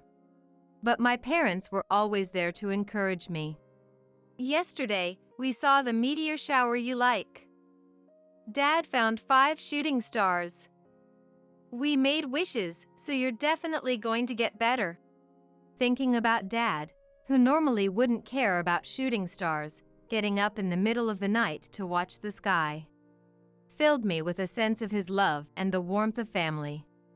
Thanks to them, I was able to keep a strong resolve to fight for their sake. My hospital stay ended after 6 months, and I switched to outpatient treatment. If nobody uses it, it just collects dust. It's good that Ava is coming back. My parents didn't ask about the divorce. They simply brought me home as if it was the most natural thing. I couldn't return to society immediately and spent some time recuperating at home. Supported by my parents, I gradually began to recover my former self. And then, the second year after my surgery began. Before I got sick, I always lazed around on holidays, but after experiencing cancer, I made sure to live a regular, healthy life. That was a good walk. As I finished my usual morning walk and was about to enter the house, the mailman arrived and handed me a delivery. It was a letter with a baby's photo attached. The name on it was surprisingly Michael's. While I was fighting my illness, the man who left me had found happiness and even had the child his in-laws wished for. I wondered what he intended by letting me know this fact. Seeing the letter didn't make me feel good, but Michael was already a stranger to me. There was no need to waste my nerves on a stranger. I decided to move on. I knew my parents would be upset if they found the New Year's card. So as soon as I entered the house, I tore it up and threw it in the trash, making sure they would never know. I then managed to return to work. Since my parents' house was close to the company, I could commute without overexerting myself. How was the healthy sandwich? It was delicious. Thank you as always. Every day, Dad prepared a nutritionally balanced sandwich for me. This touched since this was something he had never done when I lived at home. Dad, you're really good at cooking. Did you always know how to cook? I whispered to Mom, who shook her head. Dad got excited about making Ava's sandwiches. He improved his cooking skills over the last few months. Watching Dad happily make sandwiches while humming, I could tell he was truly happy to see me well. Parents always give their children unconditional love, no matter their age. I wished I could be a parent who gives unconditional love like them. That thought made me smile. Having one ovary left didn't matter since I was still single. But I needed to stay healthy for my parents. And I promised myself to repay them one day. I have decided once again. Then, one day, Michael and the in-laws suddenly appeared in front of me. They were waiting for me to return from work in front of my parents' house. Ava. Michael murmured my name as they all apologized profusely without caring about the onlookers.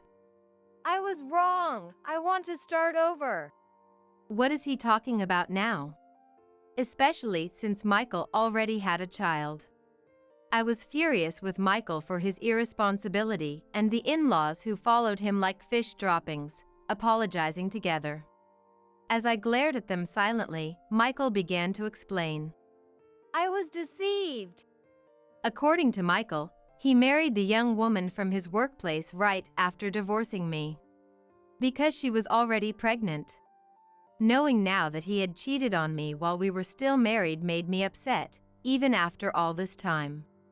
Then, just like the letter said, they had a son and were supposedly living a happy life until it was discovered that Michael's current wife was having an affair with another man.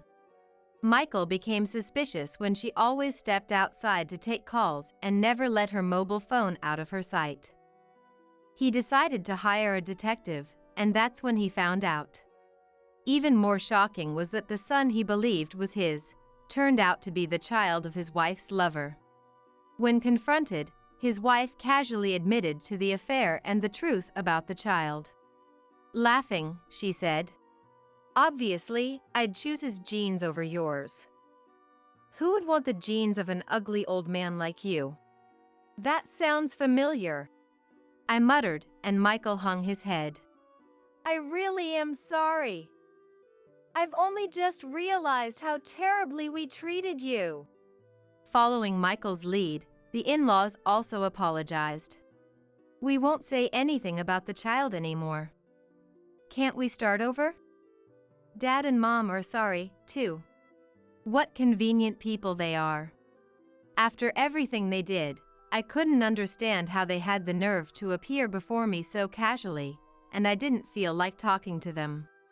Then, alerted by the commotion at the entrance, a man and my parents came out of the house at just the right moment. "Guests? What are you doing here?" Mom raised her voice upon seeing Michael and the others apologizing in front of me. The man behind my parents was taken aback by Mom's reaction, but then quickly came to my side. "Please stay away from my wife." Then, my new husband Brian stood protectively in front of me, facing Michael and the others. Michael and his party were dumbfounded. "My wife? What do you mean, Ava? This is a joke, right?" "Why would you think it's a joke?" I retorted, seizing the moment to fight back. "Sorry, but I'm married to him now. Thanks to you insisting on that divorce, I found someone who loves me for who I am, not as a childbearing machine." I wrapped my arm around the man beside me to show him off to Michael and the others. He was a colleague from work who had taken on my responsibilities while I was off sick. After returning to work, he helped me manage my workload so I wouldn't overdo it, and gradually, we spent more and more time together. Being with Ava makes me realize the small joys in life. "Will you marry me?" He proposed, accepting me for who I am, and we got married 6 months ago. "Wait, your stomach! Are you pregnant?" At that moment, Michael's mother screamed upon noticing my noticeably larger abdomen. Michael looked at my stomach and frowned deeply at me. "You said you were getting your ovaries removed. Did you lie to me? How low can you get, lying like that? Enjoy playing the victim?" The in-laws joined in, berating me just like before. "Weren't you the ones who demanded a divorce without listening to my side? You wanted children so much, I decided to keep one ovary just in case there was a chance of pregnancy, but you never listened, did you?" Anger from the past surged within me. Feeling my rage, he stroked my back to calm me down. "My wife has endured harsh chemotherapy and is still fighting hard with the remaining ovary. Please, never come near my precious wife again. If you break this promise, we will take legal action." His firm stance left them with nothing to say, and they backed off. "We thought we'd do you a favor by offering to keep you as a housekeeper since you're alone. Well, suffer through your high-risk pregnancy then." Michael left with a parting shot, retreating with the in-laws. My parents rushed over to me. "Ava, are you all right?" "I swear, if they show up again, they won't get off so easily." My parents, who had seen me through the tough times, were filled with anger. "I will always protect you, so please don't worry." His strong words finally eased me and my parents. Later, Mom heard that Michael had also made his new wife live with the in-laws, just like me. I had thought that Michael and his family were completely deceived by his new wife, but it turns out that wasn't entirely the case. They had disregarded me because I couldn't get pregnant, or so they believed. So, I imagined Michael must have been very kind to his pregnant new wife, but it seems that wasn't the case at all. They didn't take care of her despite her pregnancy, making her do household chores and carry heavy things without concern. Some neighbors, seeing her buying groceries for a family of 4 with her large belly, were so worried they helped carry her bags. Of course, the woman who cheated with Michael and bore the child of her affair was also at fault. But no one could make her feel guilty given how much Michael and his parents exploited her. Michael and his parents made their marriage partners live with them as housekeepers twice, only to divorce them shortly after. This bad reputation spread in the neighborhood, and nobody wanted to associate with Michael's family anymore. Still, they continued looking for a wife to take care of them, but as soon as Michael brought a woman home, neighbors would warn her about their reputation. Thanks to this, no woman became their victim again, and the 3 of them now live a meager life under the strange gazes of the neighborhood. Was their house always full of trash before Ava married in? No, they kept it fairly clean. I guess without a wife, Stella must manage the household well. I see. Mom nodded, understanding. Lately, Stella hasn't been well, probably due to her age. While Michael works, he has to take care of Stella, but with just the 2 men, the house has recently become neglected. They only have themselves to blame. They have to figure it out as a family of 3, blood-related. They need to deeply reflect on how they've mistreated their marriage partners. Mom, I'm home. Just then, my daughter and husband returned. Welcome back, we've been waiting. Let's play with Grandma. Seeing Mom, my daughter rushed into her arms with the brightest smile. My daughter turned 2 this year. When she was born, my husband and parents cried and thanked me. There were times I doubted why I chose to keep 1 ovary for treatment, feeling guilted towards my quietly supportive parents. But now, I have no regrets. Because I have such a wonderful family. After giving birth, our family of 3 started living in an apartment close to my parents' house. My parents would come over with extra dishes they made or vegetables they received, always finding reasons to visit. Though I've resigned myself to the fact that having another child at my age is unlikely, my daughter never feels lonely because my parents are always there to play with her, which has been a great help to me. Grandma's joining us for dinner, right? Is that okay, Ava? Of course, invite Dad too. Thank you. Dad said he's bringing some pears from the fridge. Our ordinary, warm conversations filled the air. Harassment, divorce, illness. I've hit rock bottom at times, but thanks to my parents and my current husband, I'm living happily. And my daughter, who came into my life when I had almost given up on pouring unconditional love like Dad and Mom, has made my life shine brighter.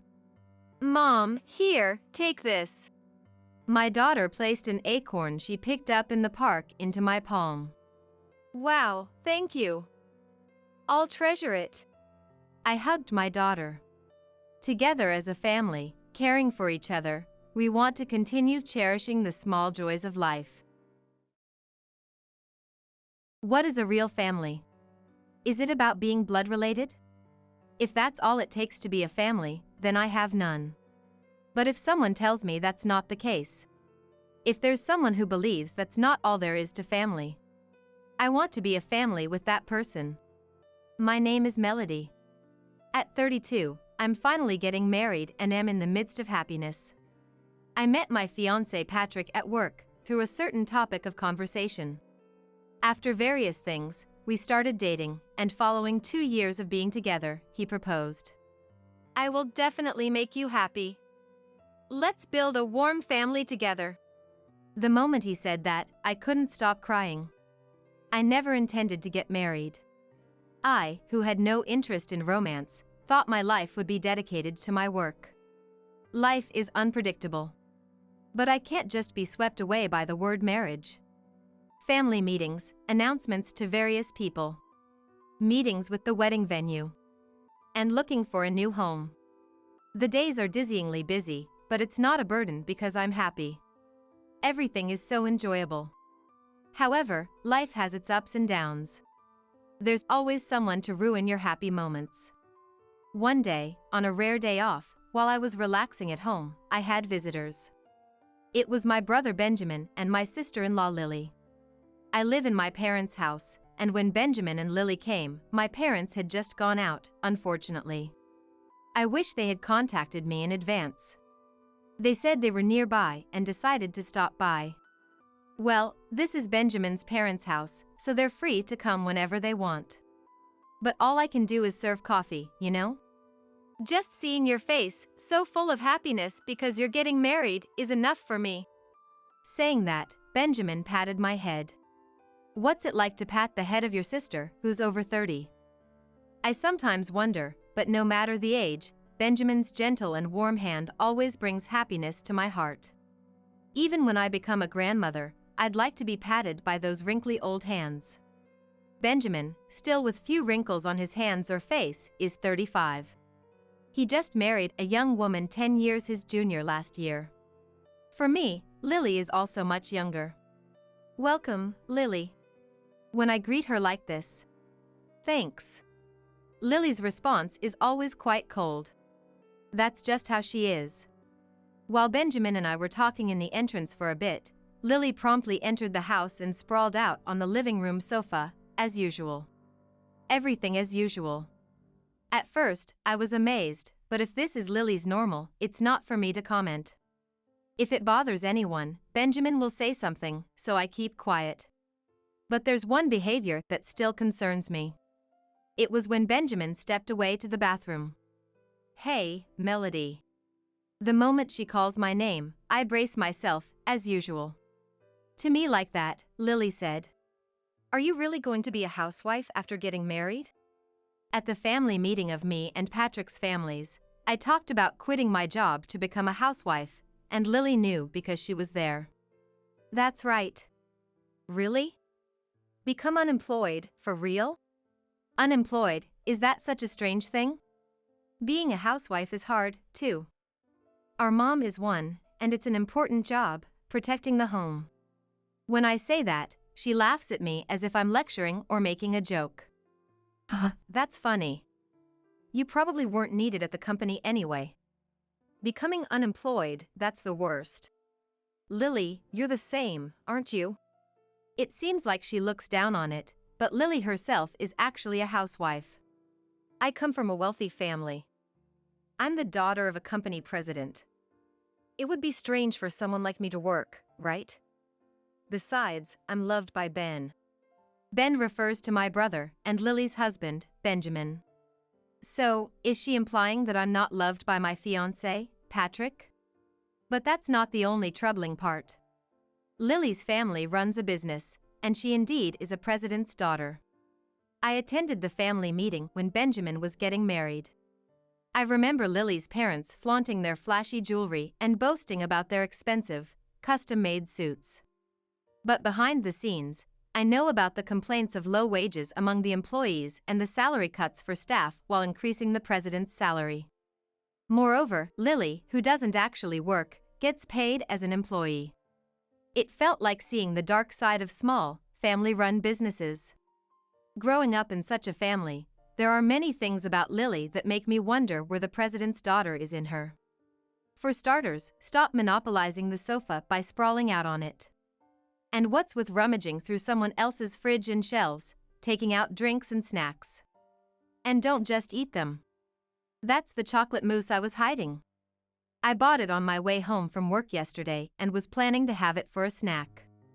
I was just helping you not to get any fatter. You should be thankful. Thankful, my foot. I was irritated, but I am the elder one.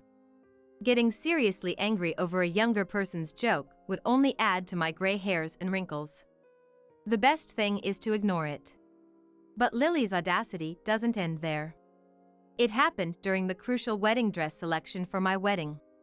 Mom wanted to see it too, so she left work early to meet me, but somehow, Lily was also there. Yikes! An unrefined exclamation slipped from my mouth. I just can't be that tolerant. Sorry, but no.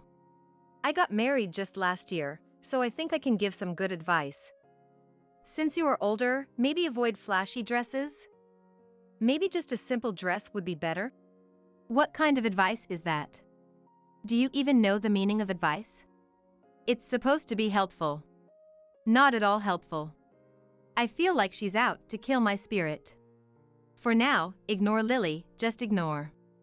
If that's impossible, empty my mind. Stay calm, and Lily's presence will become nothing. No way, Melody, a princess line dress wouldn't suit you. That's for young and cute girls like me. Do you even know your age? A mermaid line is a no-go too. It shows the body shape too clearly. That's for someone with a nice body like me. Your figure is just unsightly, you know? And showing your back is a bad idea too. That's for beautiful girls like me to show off their dazzling radiance. Your back would just look gloomy. I can't stay calm anymore. Shut up, you woman. If only I could say, who are you to talk like that? How refreshing that would be. But frankly, it's just too bothersome to argue each point. At first, I casually mentioned it, but she just won't listen. But that doesn't mean I should burst into a fiery rage. It would be bad for the shop staff, and I don't want to ruin the atmosphere. I want to enjoy this. So, I have no choice but to endure. Aiming for emptiness, then giving up, repeating this, I somehow managed to finish choosing the dress. Afterward, the three of us went to a cafe. By then, I was really exhausted. It's great that you found a nice dress, Mom said. I nodded in agreement. The dress was nice, but the person wearing it is a bit iffy, Lily said. Enough. Even Mom frowned at Lily's harsh words. Being mindful of her role as a mother-in-law, Mom rarely argues back with Lily. But perhaps she couldn't bear it any longer. Lily. It's not right to speak about people that way, she admonished her. In that moment, that's terrible. Carol, are you bullying me? I was just trying to be helpful. And there it was. It's not like that. After all, Melody isn't your real daughter.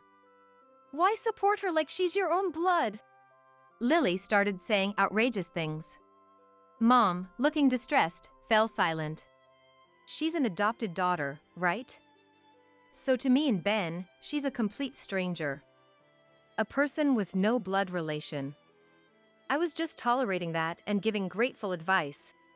I was speechless. That's right, I'm not her biological daughter. My biological parents died in an accident when I was young, and my current adoptive parents took me in. They gave me as much love as biological parents. Raised by adoptive parents who treated me like their own daughter. My parents and Benjamin, they definitely consider me family. And she dares to say such things to us. I felt the blood drain from my face. But Lily's tirade didn't stop. I think it's enough that Benjamin married me, a president's daughter. Now might be the time to disown the outsider Melody, right? We would never do that. But my dad says it too. It's shameful to have an adult parasite in the family. Having someone like that in our family is a disgrace. So I think it's fine to cut ties with her when she gets married. How could you say that? It was rare to see Mom turn red with anger. Looking at me standing there stunned, Lily said. Well, you'll be leaving this house once you're married. If you're an outsider. I stopped listening after that. I left some money on the table, stood up, and left the cafe. If I had listened to Lily any longer, I'm sure I would have lashed out at her. I didn't want to cause any trouble with Benjamin over something like that. Despite the irritation, the days leading up to the wedding were still busy. As I was resigning from my job, I spent my days handing over work to my colleagues, and before I knew it, the wedding day arrived. I'm so nervous. Patrick, with his gentle smile and reassuring words, stood beside me, trying to calm my racing heart. Today, he becomes my husband. Together, we can overcome anything? Yes. He nodded firmly to my question. I made the right choice. I'm so glad I met him. This was a moment when I was savoring happiness with him. Suddenly, my mobile phone rang. It was Lily. Honestly, I didn't want to answer, but if she's calling at a time like this, it might be something important. Reluctantly, I pressed the call button. Oh, Melody? Hi, how are you? I'm fine, goodbye. I almost hung up on reflex, but I managed to restrain myself. Why does she have to disrupt my mood today? I didn't want to feel irritated on such a day. I calmed myself and asked her calmly. What's up? I'll excuse myself from your wedding today. Excuse me? I had a feeling it was going to be something absurd, but this was beyond anything I expected. After a long pause in my reply, sorry, what did you just say? I asked back. I said, I'm not going to your wedding today. I realize there's no need to go to a stranger's wedding. Stranger? It won't be fun anyway, so why bother going? Plus, why celebrate for a stranger? There's no need, right? So I'm not attending, lol. What does Benjamin say? No need to ask. Daddy says there's no need to go. I think so too. So from now on, don't treat me like a sister. In fact, don't ever come to see me again. We're strangers, lol. I was speechless. What a thing to say, to think she's family. My anger was rising. Enough. I don't want someone like her at my wedding. I planned my next move and spoke firmly. Got it, you're not attending. But are you sure? It's going to be tough, just remember that. She probably took my words as sour grapes. Lily's mocking laugh echoed from the other end of the phone. What are you even saying? I have and will continue to have a happy married life. You just live your miserable life in silence, lol. Bye. The call ended. I was about to boil over with anger at Lily's audacity, but seeing Patrick's concerned face calmed me down. I had one thing to do. Determined, I made a call to a certain place. After doing what I needed to, I switched my mindset and walked down the aisle as a happy bride. I enjoyed a wonderful reception, and then I realized, hey, isn't this the best ceremony? Because that awful Lily isn't here. The depressing presence that always had something nasty to say was absent. It was unexpected how much lighter and happier I felt without Lily there. As the reception neared its end, it was time for the bride and groom to give their thank you speech. The groom, Patrick, stood up, and I moved to stand beside him. At that moment, bang! A loud noise echoed, and the doors of the venue burst open. What's the meaning of this? A woman's scream resonated through the hall. It was Lily, her face flushed with anger. She must have rushed here, in her everyday clothes. Panting, with disheveled hair and clothes, she didn't look like a president's daughter. I expected the room to erupt into chaos, but it didn't. Of course, we had anticipated something like this might happen, so we had already explained the situation to the attendees in advance. And then, our prediction came true. I took the microphone from Patrick, who was next to me, and then I said, What's the matter, Lily? You look so flustered. What's the matter, you say? What did you do? Lily's voice was louder than mine through the microphone. Her breathing was erratic. What do you mean? Don't play dumb. Our company suddenly lost major clients who said they'd stop dealing with us. They mentioned it had something to do with you. What's this about? Oh, that was quicker than I thought. That was my honest reaction. I smiled. You see, I know various business owners. I told them about the situation with your family's company, that a company run by a family like yours would soon go bankrupt. How do you know business owners? Aren't you just a clerk? Time to reveal the truth. My late biological parents, they were fairly prominent business owners. When they passed away, and I was left in shock, all our business partners came forward to support me. What? So you were a president's daughter? It's not a big deal. Just a small company with about 300 employees. 300? Our company only has just over 100. But why were you just a clerk then? Someone acted as the president in my place until I became an adult. I couldn't just oust them after I grew up. So I stayed on as a clerk. But now that person is retiring, and my husband Patrick will be the next president. He's been recognized for his abilities. What? You're going to be a president's wife? Lily was taken aback. By the way, your family's company has a big deal with ours, right? Started because you insisted on it, wasn't it? What's going to happen to that? Of course, that deal is nearing its contract end too, so no renewal. What? Lily's scream echoed throughout the venue. There were chuckles from various places. Lily glared at the attendees, but then she noticed something shocking. Why are you here? She was looking at the family section. Yes, there sat my brother, Lily's husband, Benjamin. Benjamin shrugged lightly at Lily's words. Why? Because I'm Melody's brother, but there's no blood relation. You don't need to attend a stranger's wedding. To you, family is only about blood, huh? he said, looking sad. I don't think so. Family is certainly about blood relations, but there's so much more to it. I've grown up with Melody and I love her as my family. I've never thought of her as anything but my sister. Melody will always be my dear sister. At that moment Benjamin spoke, tears streamed down my face. I had always struggled since childhood, constantly questioning if I belonged in this family. Every time, my parents and Benjamin reassured me with a smile, of course, you do. They'd say, you're an important part of our family, and hug me. Their comforting hand on my head saved me so many times. As Lily stood dumbfounded, Benjamin continued, Lily, it's a shame. I never thought you could be so terrible. Sorry, but my love for you has completely cooled off. I can't be married to someone who calls my family strangers. What, Benjamin, what are you? I'm divorcing you. What? Why? Don't you see the contradiction in what you're saying? What? If family is only about blood relations, then you and I are complete strangers, aren't we? No, that's different. Marriage is, Lily tried to make excuses, but she couldn't think of anything. Panicking, she fell silent. That's what your words imply. So I can't stay with you anymore. I don't want to.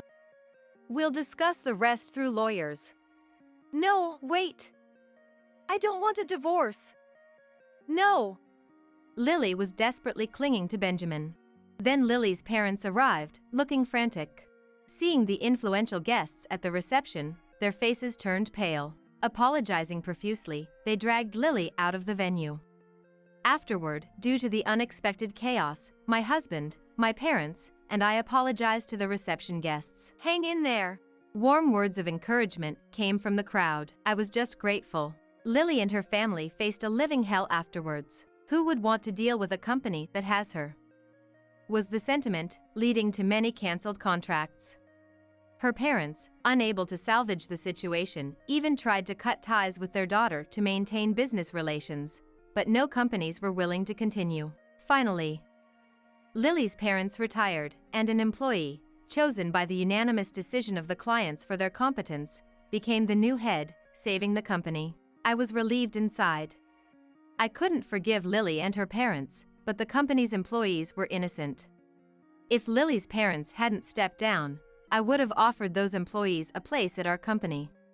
But, to my surprise, Lily's parents resigned with dignity. They planned to live a modest life in the countryside. As for Lily, despite her complaints about the divorce, it was finalized quite easily in the end. Why, you ask? Because a shocking affair came to light. I won't delve into the details, but Lily, who received a generous allowance as a president's daughter, was apparently frolicking with a man she met online while Benjamin was at work. Benjamin, noticing this, had been quietly gathering evidence. He was considering the right moment to bring up the divorce. I feel sorry for Benjamin, but I hope he finds happiness in the future. Lily, divorced by Benjamin and disowned by her parents. She apparently reached out to many acquaintances, but no one responded, and it said she disappeared into the night. Her whereabouts are unknown since then. As for me, I'm living a love-filled newlywed life with Patrick. One day we had this conversation. Shall we go visit the grave soon? I suggested.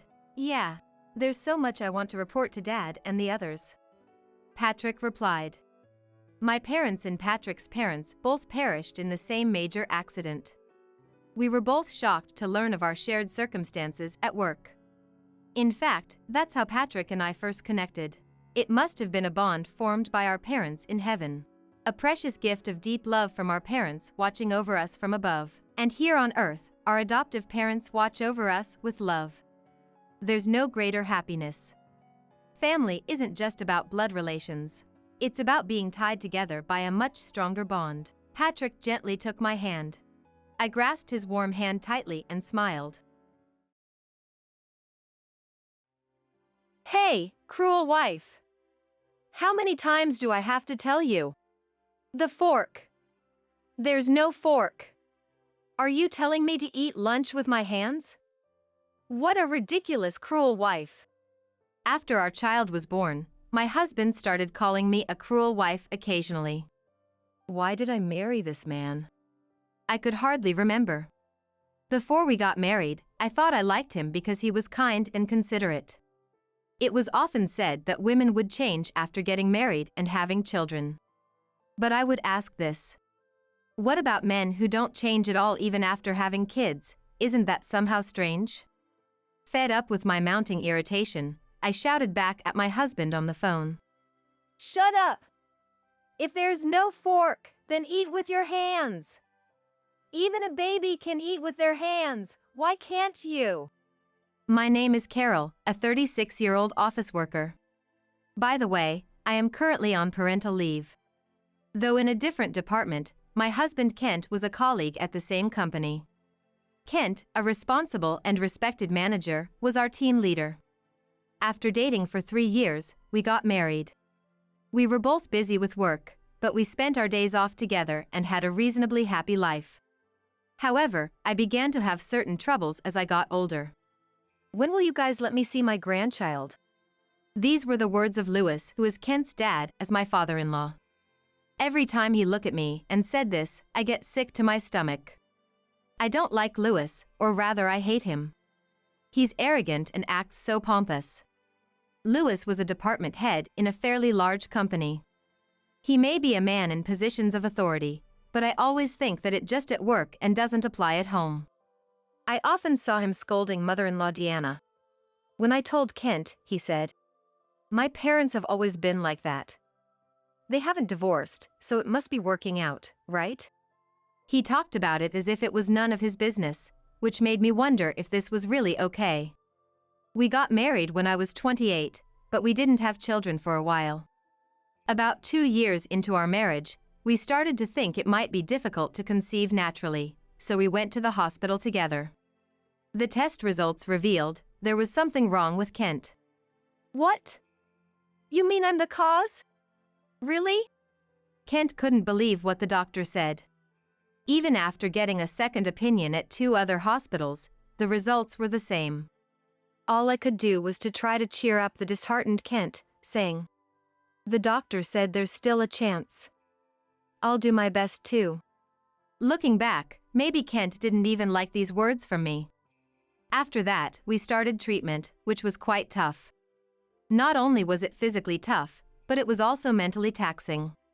Every time I passed a pregnant woman with a big belly at the OBGYN, I kept thinking, why can't I have a baby? Every time I saw Louis during this time, he asked repeatedly, "Hasn't my grandchild been born yet?" Deanna was always kind to me, encouraging me not to worry. "Dad is such a problem. I've explained to him that I'm the cause, but..." Ken said in disgust. The treatment was hard, but back then, I hadn't even considered divorcing Kent. Then, when I was 35, I finally conceived our long-awaited baby. Even Louis was pleased, saying, "Really?" I was starting to give up hope, but now I'll finally be a granddad. His words were excessive, but he seemed happy. Deanna also told me to take care of myself.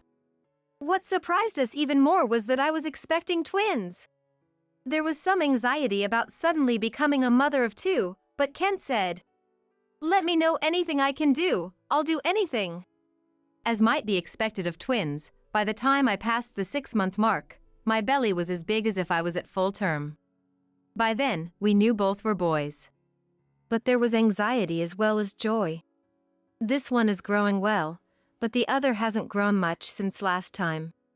The doctor sometimes told me at checkups. I prepared myself for a smaller birth and prayed for their safe growth every day. Being pregnant with twins, I was able to start my maternity leave early. Kent had been promoted to manager around that time, perhaps in recognition of his hard work. But with his new responsibilities, he started coming home later and using work as an excuse. "Hey, can't you come home a bit earlier? It's getting hard to move around with my big belly," I said. His response was, "What can I do? It's work. I'll do my best once they're born." Thankfully, Deanna, who lives nearby, often came to check on me. I always thought Deanna was a quiet person, but she talked a lot when it was just the two of us. How are you feeling, Carol? I made this because you said it was delicious before. Eat up. And I bought some daily necessities for you. Deanna, you're really a godsend. Thanks to Deanna, I could lead a calm life during my pregnancy. I'm truly grateful even now. Later, I gave birth to fraternal twin boys via C-section. My eldest son, Rui, was 5 pounds, and my second son, Ray, was 4.5 pounds. Kent and I had already decided on their names together. I was discharged from the hospital after about a week, but the boys couldn't come home due to their low weight. On the day of my discharge, Kent came to pick me up. I was depressed, but he said, "Think of it as a chance to rest for a while. Let's be positive."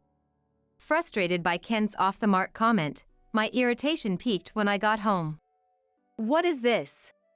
The house was a mess, the table cluttered with stuff, and the sink overflowed with dishes. Even Kent realized it was bad and said, "I was going to clean up, but I've been busy with work, and on my days off, I'm too tired and sleep in, and I thought, you're coming back today anyway." Realizing he expected me to clean up made me more sad than angry. Kent, didn't you say you'd step up once the kids were born? Of course, I'll help with anything I can. But the kids are still in the hospital, so I thought it's okay to start helping once they're back. He said with a careless laugh. I just told him to look up how to care for someone postpartum and locked myself in the bedroom. A few minutes later, he quietly opened the door. "Sorry, Carol. I looked up how to care for someone after giving birth. You're right, I shouldn't make you strain yourself. Rest easy today. Starting tomorrow, you'll just do as much as you can." With a smug face, he left the room. What does he mean by starting tomorrow, you'll just do as much as you can? It seemed Kent still didn't understand the meaning of rest. Perhaps I could have relied on my parents, but my brother and his wife lived there, and their eldest child was a student preparing for exams then. When I told about my pregnancy, that night my sister-in-law messaged, "Are you planning to come to our parents' home after giving birth? Please keep it short if possible, since our eldest son is studying for exams." I might have said the same if I were in her shoes. My mom was supposed to help me after my discharge, but she fractured her leg falling down the stairs the day before I was discharged. Considering Kent's behavior today, he probably won't be of much help. But the next day, my savior appeared. Congratulations on your discharge, Carol. When Kent told me you needed help, I wondered what happened. Rely on me for anything, she said. To me, Deanna seemed like a goddess. Since I needed to breastfeed, Deanna drove me to the hospital every day. Once I asked Kent to deliver pumped breast milk to the hospital because of feeling unwell, he said. "Me? Impossible, I'll be late for work. I'll tell Mom." And left for work quickly. Kent always left inconvenient tasks to others. Kent will surely do more once childcare starts, and I need to try harder too. At that time, I still had the energy to think that way. A month after giving birth, my son's discharge was arranged. I was overjoyed at the thought of finally living together. On the day we brought the boys home, Louis visited and said, "This one is quite small, is he okay?" Compared to him, this one looks healthy. He ignored quiet and smaller Ray, only doting on Rui. "What's with this old man? Enough already." I prayed the boys wouldn't get attached to Louis. Taking care of twins was far beyond my imagination. Feeding was doubled and they rarely slept at the same time. One of them was always awake. When both cried at the same time, I almost panicked. Deanna came almost every day, and my mom, whose leg was getting better, also visited regularly. Without these two mothers, I might have collapsed. Deanna and Mom seem to get along well. "We'll take care of Rui and Ray, so you should sleep while you can," they insisted, pushing me into the bedroom. I managed during the day, but the problem was at night. Kent, who said he'd do his best once the kids were born, hadn't changed. He still came home late, and by the time he arrived, I had finished bathing the babies. The most he did was admire the twins' cute sleeping faces. They're so cute. He often made them wake up by touching their cheeks. When they woke up and cried, the other would join in. Hey! They just fell asleep after so much effort. Don't mess it up. I snapped. You get angry like that again. Carol, you've been too irritable since having the babies. Remember, they can see you. He joked. Huh. It's your fault. I became upset as Kent complained and quickly headed for a shower. Kent ate the meals I made whenever he wanted to eat, and took a bath I prepare whenever he wanted to take. And he slept and woke up at his own convenience. Even when the kids cry, he never seems to hear them and remains asleep. It's the same with diaper changing. He does change them if I ask, albeit awkwardly. However, when it's poop, he stubbornly refuses, exclaiming, "Whoa! Carol, come here." Rui pooped, so change his diaper quickly. What does he mean by doing his best? Is this it? That can't be true, right? I felt like I wasn't co-parenting with Kent. I would have collapsed if it weren't for Mom and Deanna. When I was pregnant with the twins, I begged Kent many times to take paternity leave. I asked, but it's difficult. It's a pity, but I'll do my best when I get home from work, he said. And this was the result. Furthermore, Kent told me, at my company, no man takes parental leave. The wives of my colleagues make lunch every day. Professional moms are different, huh? Before giving birth, I used to make Kent's lunch every day. I didn't have time for that since the twins came, so he had to buy lunch or eat out. Kent seemed annoyed by this, and I felt his sarcasm. By then, my love for Kent had completely cooled. Could anyone still love their husband in this situation? Maybe it's time for a divorce. He hardly contributes to household chores, just complains. But raising twins alone, that's unsettling. I hesitated to take the step towards divorce, especially with the twins still so small. Meanwhile, the boys grew steadily. Rui remained a bit smaller but eagerly drank both formula and breast milk. By 6 months, they could almost grow to average size. We started weaning. I learned recipes from Mom and Deanna, read books, and tried many things myself. Despite being twins, their food preferences were different, which was fun. Looking at the mushy baby food, Kent said, "Wow, how can they eat this? Looks disgusting." While saying that and feeding our son, I intervened. Enough. I'll take over. To which he replied, "Why can you only talk to me like that? I'm doing my best in my own way. Carol, you like a cruel wife. Be a little nicer to me, I feel suffocated." His words brought tears to my eyes. Is it my fault? I'm trying hard, aren't I? That night, I thought to myself, maybe I had been too harsh on Kent. I felt a little remorse. To apologize, I made lunch for Ken the next day for the first time in a long time. Kent seemed happy and a little embarrassed. I made Kent lunch today, he was shyly happy about it. I told Deanna, who was at my house, and she responded, "Thanks for doing that for Kent, but you should let him buy his own lunch. He should be making it himself." We laughed about how Louis would dislike that, and just then, my mobile phone rang. Maybe it's a thank you call for the lunch? Excited, I answered. Where's the fork? Kent's yelling echoed in my ears. Sorry, what? I responded. Hey, cruel wife. How many times do I have to tell you? The fork. There's no fork in the lunch. Are you telling me to eat with my hands? What a ridiculous cruel wife. As I fell silent, he said to me, "Is this payback for yesterday? You really have a bad attitude. Bring me a fork in 5 minutes."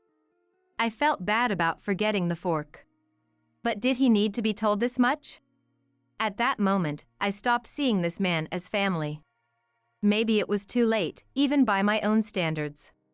My anger welled up and it reached its peak. Without regard to Deanna being next to me, I shouted, "Shut up! If there's no fork, then eat with your hands. Even a baby can eat with their hands, why can't you?" Perhaps Kent didn't expect such a reaction and said, "We're getting a divorce, that's it with you, the cruel wife. We'll talk when I get home." And hung up. I glanced at Deanna, who had an unexpected reaction. Kent came home very early that night, perhaps finishing work at a normal time. Behind him, Louis and Deanna were there. Louis sat down arrogantly and demanded, "Hey, coffee!" Thinking it was probably the last time I'd see this uncle, I silently made coffee. I've heard most of it from Kent. Aren't you being a bit too selfish? Louis spoke to me arrogantly as usual, laughing at the idea of a housewife being so bossy. I was an office worker, just on parental leave, but I didn't feel like explaining. I said, "Really? I just get so irritated with Kent, who shows no responsibility or awareness as a father after the birth of our children." Louis sighed. Men are like that. I was the same. It can't be helped. You're the reason we couldn't have grandchildren for so long, yet you haven't apologized to our family? Huh? What did this man just say? So that's why he was so harsh on me. Kent looked uneasy next to Louis, who demanded an apology. Really? That's a lie from Kent. The issue lies with your son. I pulled out Kent's medical results and slammed them in front of Louis. Even Louis was taken aback and accused him. "Carol, I'm sorry. I said those things, but I don't really want a divorce. I apologize for lying about the test results, I just couldn't believe them." Kent apparently didn't want a divorce. He probably thought bringing Louis and Deanna would work in his favor. I quietly handed him the divorce papers. "A joke, right? Rui and Ray are still so young. You want to make them poor fatherless children? Better fatherless than with a father like you. You're always lying, Kent. You never change, always saying you'll do your best. When have you done? I'm tired too. Let me be free. And, you think I don't know anything?" Kent looked confused. "A lot of people at your company heard today's call. It's embarrassing. A colleague called me, worried. That's when I heard about the parental leave. You said you didn't need it, all lies." Concerned about me with the twins, Kent's boss had asked to him, "How long will you take for maternity leave?" Despite that, Kent had declined. It was also revealed that Kent could have left work on time on some days, but he deliberately stayed late. Kent was silent and downcast at my words. Seeing this, Louis intervened. "Well, you know, men have their own circles. Supporting that is a wife's role. You'll understand eventually." He looked at Deanna as if seeking agreement. Deanna scoffed at Louis. "That's something I'll never understand, no matter how many years pass." Louis was taken aback by her reaction. Ignoring Louis, Deanna said, "Kent, let Carol go. Make sure to pay proper child support. That's the least you can do." Not expecting this from Deanna, Kent looked helplessly at Louis. Then, Louis suggested something outrageous. "If you divorce, leave one child here." "The bigger one, yes, that one." Pointing at our eldest son, Rui. I was so angry that I almost hit Louis. Then Deanna slapped Louis, shouting, "Enough already!" Louis was shocked and exclaimed, What have you done? We might as well divorce too." As if waiting for these words, Deanna said, "Really? Thank you. Then please sign here." I've already done. 2 divorce papers were laid out on the table. The 2 men remained silent and seemed to be thinking. This wasn't supposed to happen. After Kent yelled at me on the phone, Deanna chuckled and said, Kent grew up watching Louis treated women poorly. A foolish husband and a foolish son, pathetic. Carol, I've reached my limit too. The end of a man who can't do anything alone must be ridiculous, don't you think? Let's make them regret it. I felt a bit scared seeing Deanna's face, but realized she must have endured worse treatment for a long time.